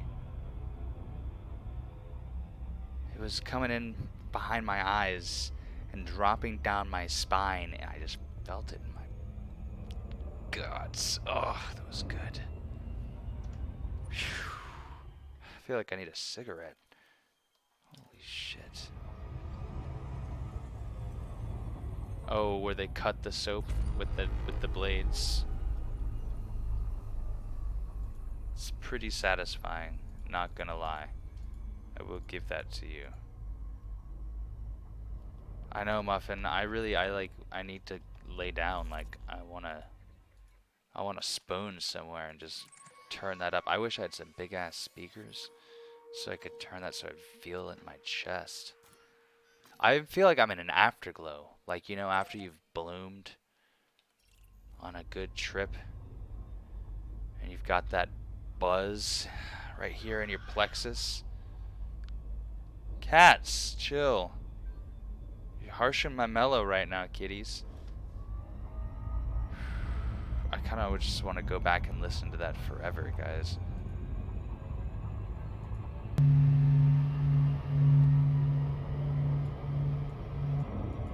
I'm favoriting this video.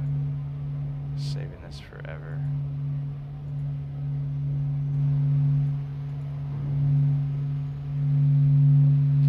Praise the sun. Yeah, think about that, Muffin. What you're feeling on your face. Just that constant assault of photons just cooking you. They're being emitted at that frequency. So this weekend I'll make a little Discord for my Twitch thing. It's gonna be humble. I don't have a lot of, you know, I know some Discord, man. I'm a sysadmin, so I can figure out how to set up permissions and roles and shit. But, like, hey, listen, I know exactly what you mean. I'm going to be totally give you some TMI here. One of the best sensations in the world is being nude in the sun. And just like, you don't get a lot of chances. I live in a city. When I go backpacking, though, when I'm able to be out in the sun and just the sun on my dick just feels so warm and happy. Love it. Fuck you, Dustin. I'm gonna get some sunshine on my dick.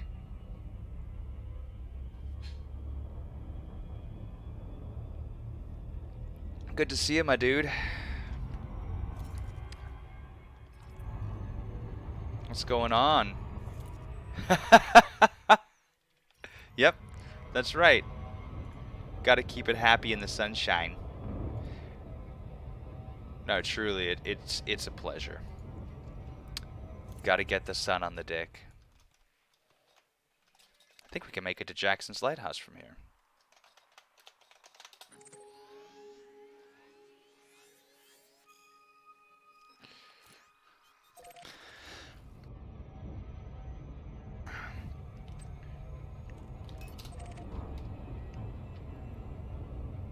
Set up my Discord finally. Did a short streaming making Nightbot commands. I haven't made many custom Nightbot commands, Dustin. That's cool though. It feels good to finally get it all smashed out. I've done a couple Nightbot commands, so if you wanted to know about my squadron, we can go Arkham, and I'll give you a little spiel about my squadron. I got my Twitter. I got my Instagram.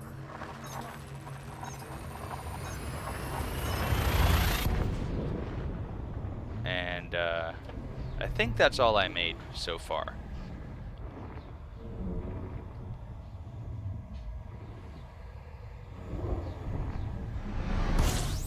Oh, it looks like I have a Streamlabs and a Nightbot command for my squadron, for my Arkham command. I'll have to turn off the Streamlab one. Don't need to duplicate that. Economic data acquisition. Oh, I failed a mission.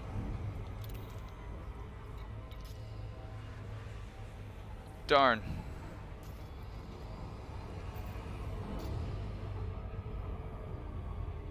Récupérateur de carburant désengagé.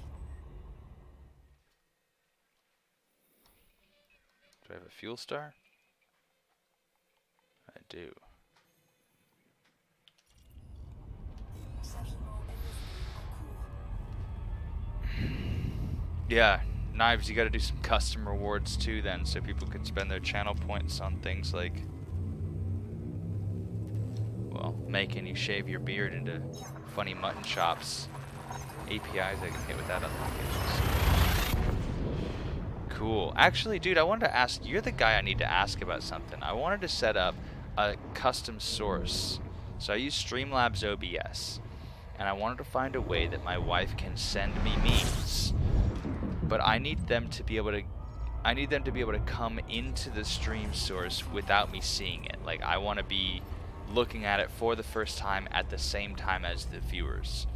So I was wondering if it's is it reasonable to like make a website that she can upload pictures to and then create a browser source, like a URL source input for my OBS, and I can have a panel that basically points to a URL that then she could upload pictures to.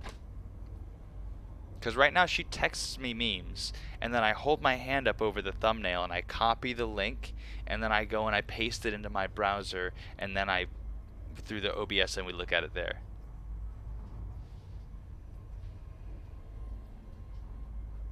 Yeah, I'd like it to be a little more seamless, I think, ultimately. Now, no hurry, like I'm enjoying my slow growth. I know Muffin is too.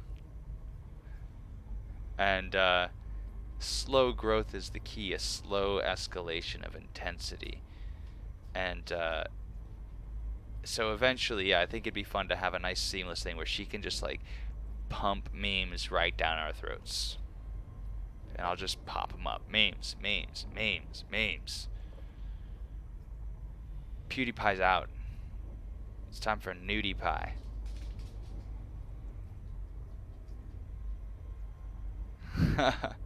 I enjoy it too. That's why I write Journey Before Destination in my stream title, because I think that's an important philosophy. I could use Twilio, and she could still send a text to a custom number that hits a webhook that Streamlabs can send to the stream. Oh, with only one person you could use a free dev account to do it. Neat. Let's talk about that sometime, because that'll be interesting. I think that'd be fun, because then I wouldn't have to protect myself from the funnies while I prepare the funnies for everybody else to enjoy the funnies. I want them to just come straight in. Pow! Get totally pitted by the memes, dude. That's a lot of stars.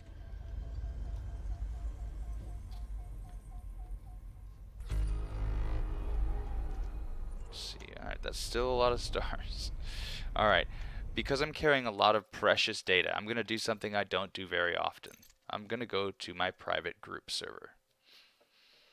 Just because I've been away from my faction for a long time, and I would hate to lose all of this exploration data I'm carrying.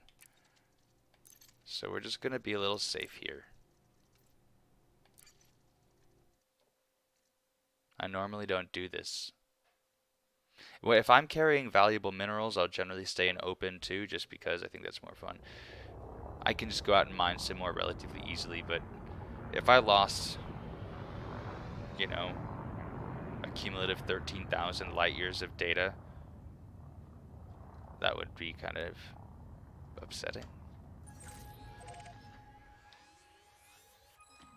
I'd remain generally unfucked by it, but still, it'd be annoying, no doubt. It's probably pretty complex to set up without dev knowledge, but you could maybe do it. If not, I could build it out. I don't really use Streamlabs, so it doesn't help me much, but I don't know, maybe I could think of a use for that too, Lil. I think with the OBS software, if you're not using any OBS software, then maybe not. And I know some devs, so it doesn't have to be your side project at all, but it's just something I was thinking about. Muffin, good choice. I mean, honestly, if you want to get shit done, you better fly in Peach or solo. That's just how it is, yeah. I generally stay in open because I really like...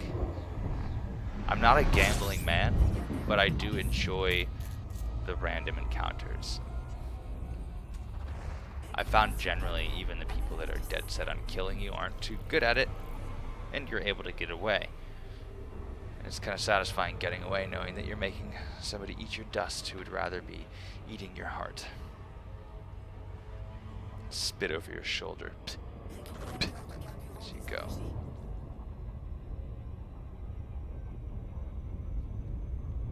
Yeah, I feel you on that. Yeah, I don't really know Twilio at all, but I'm gonna look into that. If that's something, if that's a tool that you think is gonna be useful to what I want to do, we can pursue that.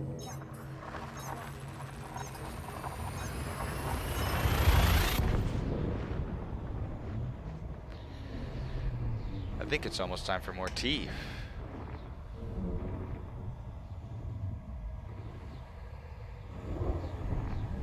For sure, yeah. I'm sure we could. We're both smart dudes. I wouldn't want to have it for another couple weekends anyways. You know, I want to keep just kind of riding out my pace. Okay. Yeah, the Streamlabs OBS platform is pretty flexible about what you can plug into it, what it'll accept as a source. I was hoping it'd be also fun somehow wirelessly bring in my phone camera as another source, so I could like pop that up there and get a second camera angle for you guys. Okay, so no major like device extensibility. You can. Output only.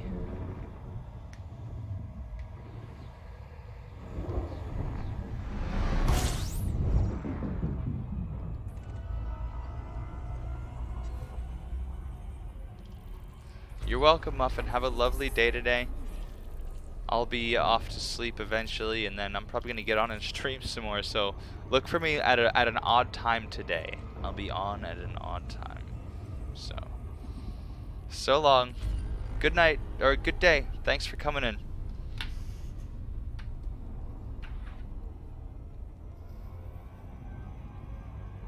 Cheers.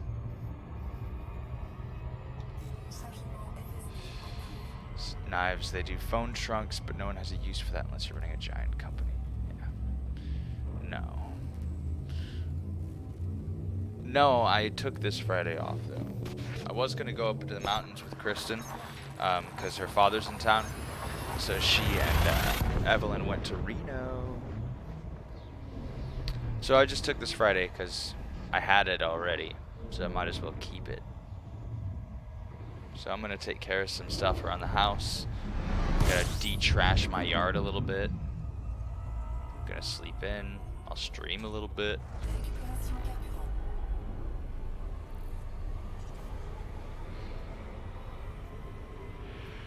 Yeah. I don't really want to go, like, I could go out and go ham while they're out of town, which is like an option to just go to a bar with some friends and shit. I don't really want to do that. Oops, sorry, I didn't mean to hit the mic. I want to stay in and not spend any money on anything.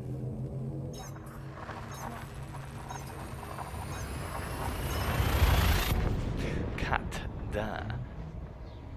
Cat quoi de un.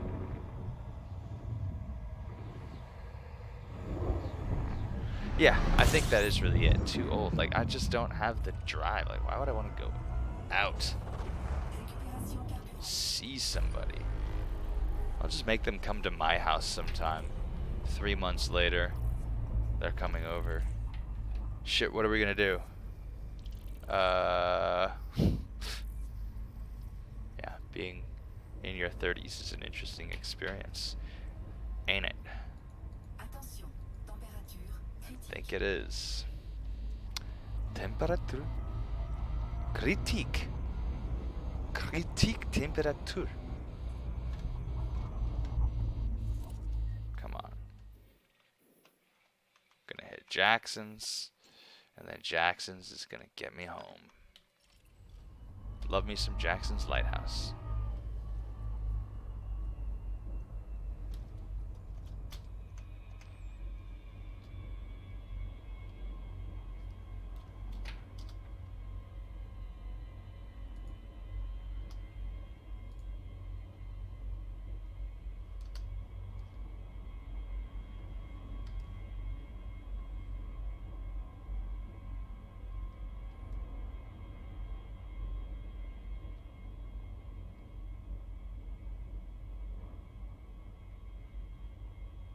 So I started watching The Man in the High Castle today. Really good. I liked it a lot. Alright, Knives. Dude, thanks for stopping by, man. Cheers. Have a good night.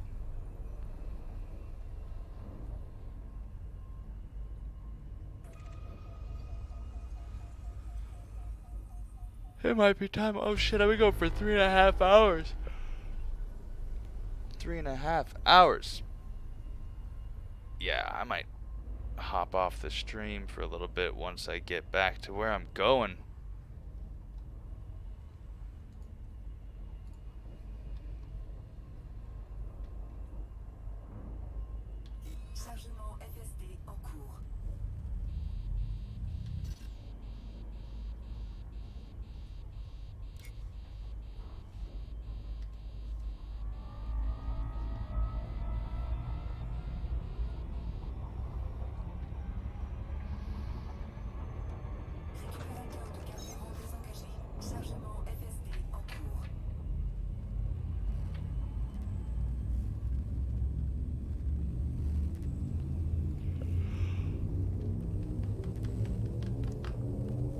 Oh shit, it's midnight. My Christmas lights are turning off. That's how you know it's midnight.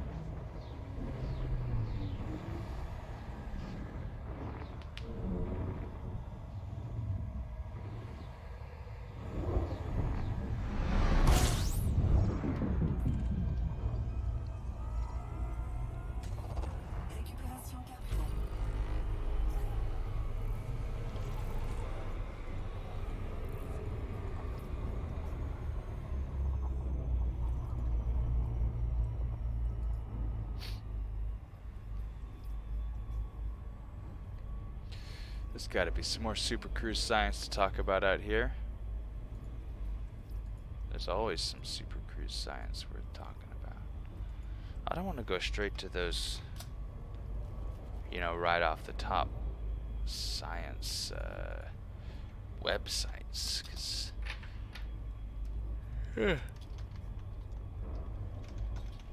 science journalism is in an abysmal state right now. I mean, your publications are generally okay still.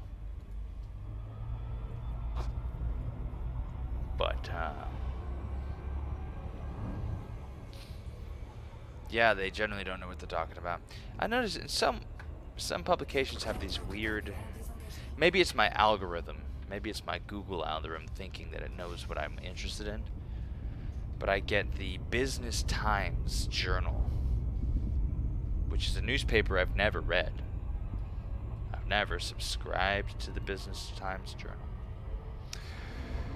I've never really cared what they think about anything. But anyways, on the Google feed, I will still get notifications from the Business Times Journal about every single meteor, every asteroid, every near-Earth object that even thinks about approaching Earth will get flagged on the Business Times site. Trying to fix my tripod. God, my tripod's so janky. Uh-oh. Brown dwarf. Yikes. We made it. Alright. It's kind of scary there. A little squirrely. Hello, Jackson's Lighthouse.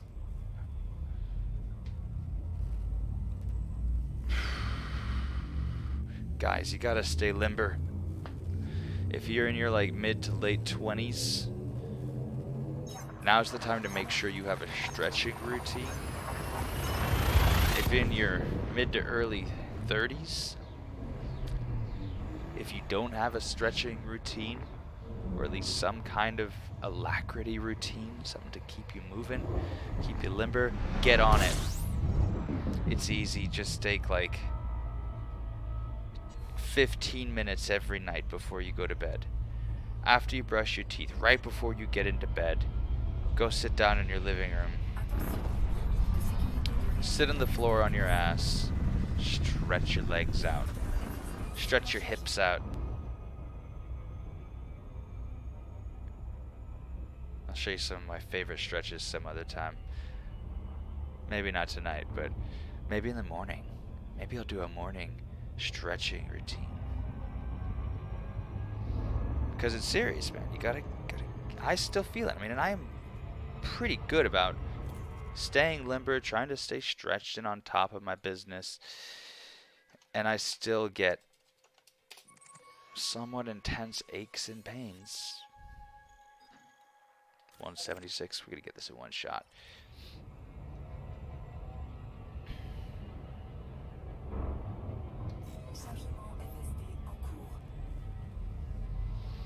Country road, take me home.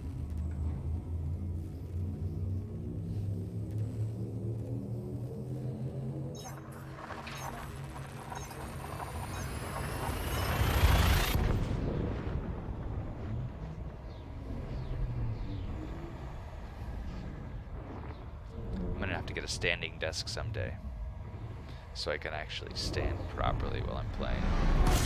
Thank goodness for HOTAS, though. And we're back.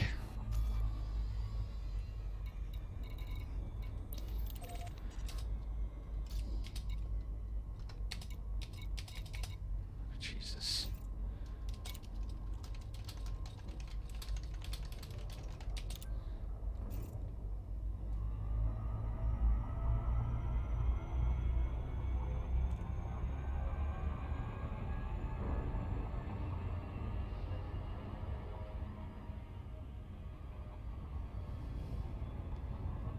Hopefully my Skeptic's Guide podcast releases another episode soon. I'm hungry for it. Look what my cat did. We don't have to look, but My cat puked and got puke on my skeptic's guidebook. Very sad about this. Can't believe she'd do this. I can't believe she's done this. The absolute monster. Bad accent. Bad Dell. Bad accent.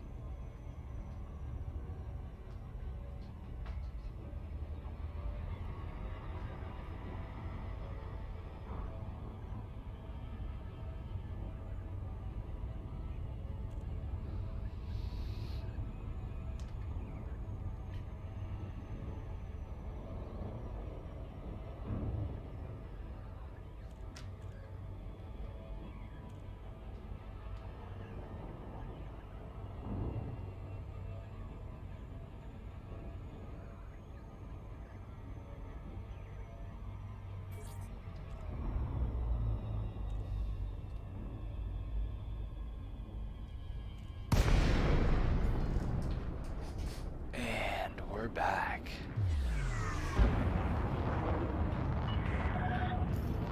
Tango Alpha November. Welcome to this independent station, Commander. Please Tango Alpha November. departure. Access granted. Adjust heading for approach to pad 18. Yep, I'm definitely winding down. I can feel myself getting more and more tired.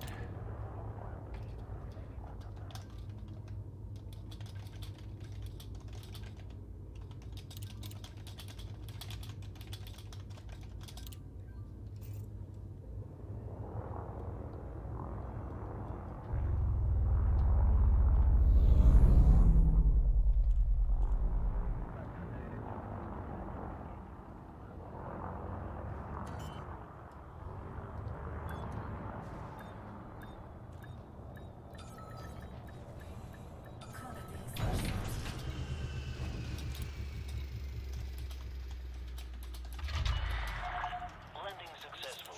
Dispatching ground crew. Welcome, Commander.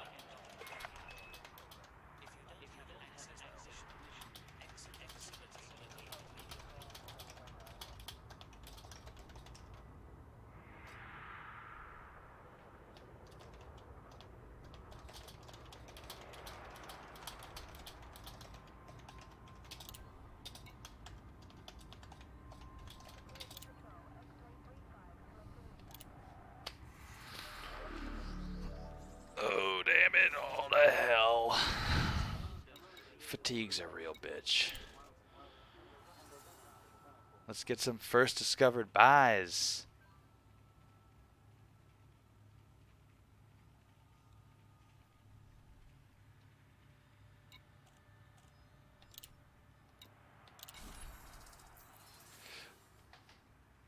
I'm gonna get a bunch of these.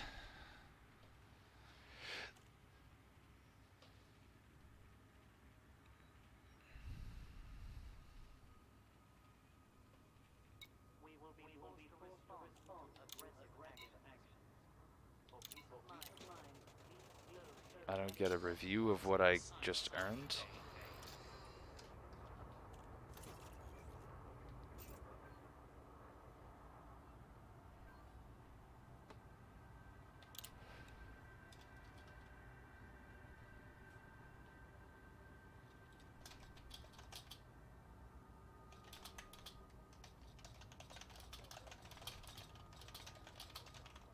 All right. Stream lads, stream fam, squad stream fam, lit squad fams. Good night, everybody. I'm gonna go to sleep soon-ish, and I'll catch y'all later when I wake up-ish. Soon. Ciao.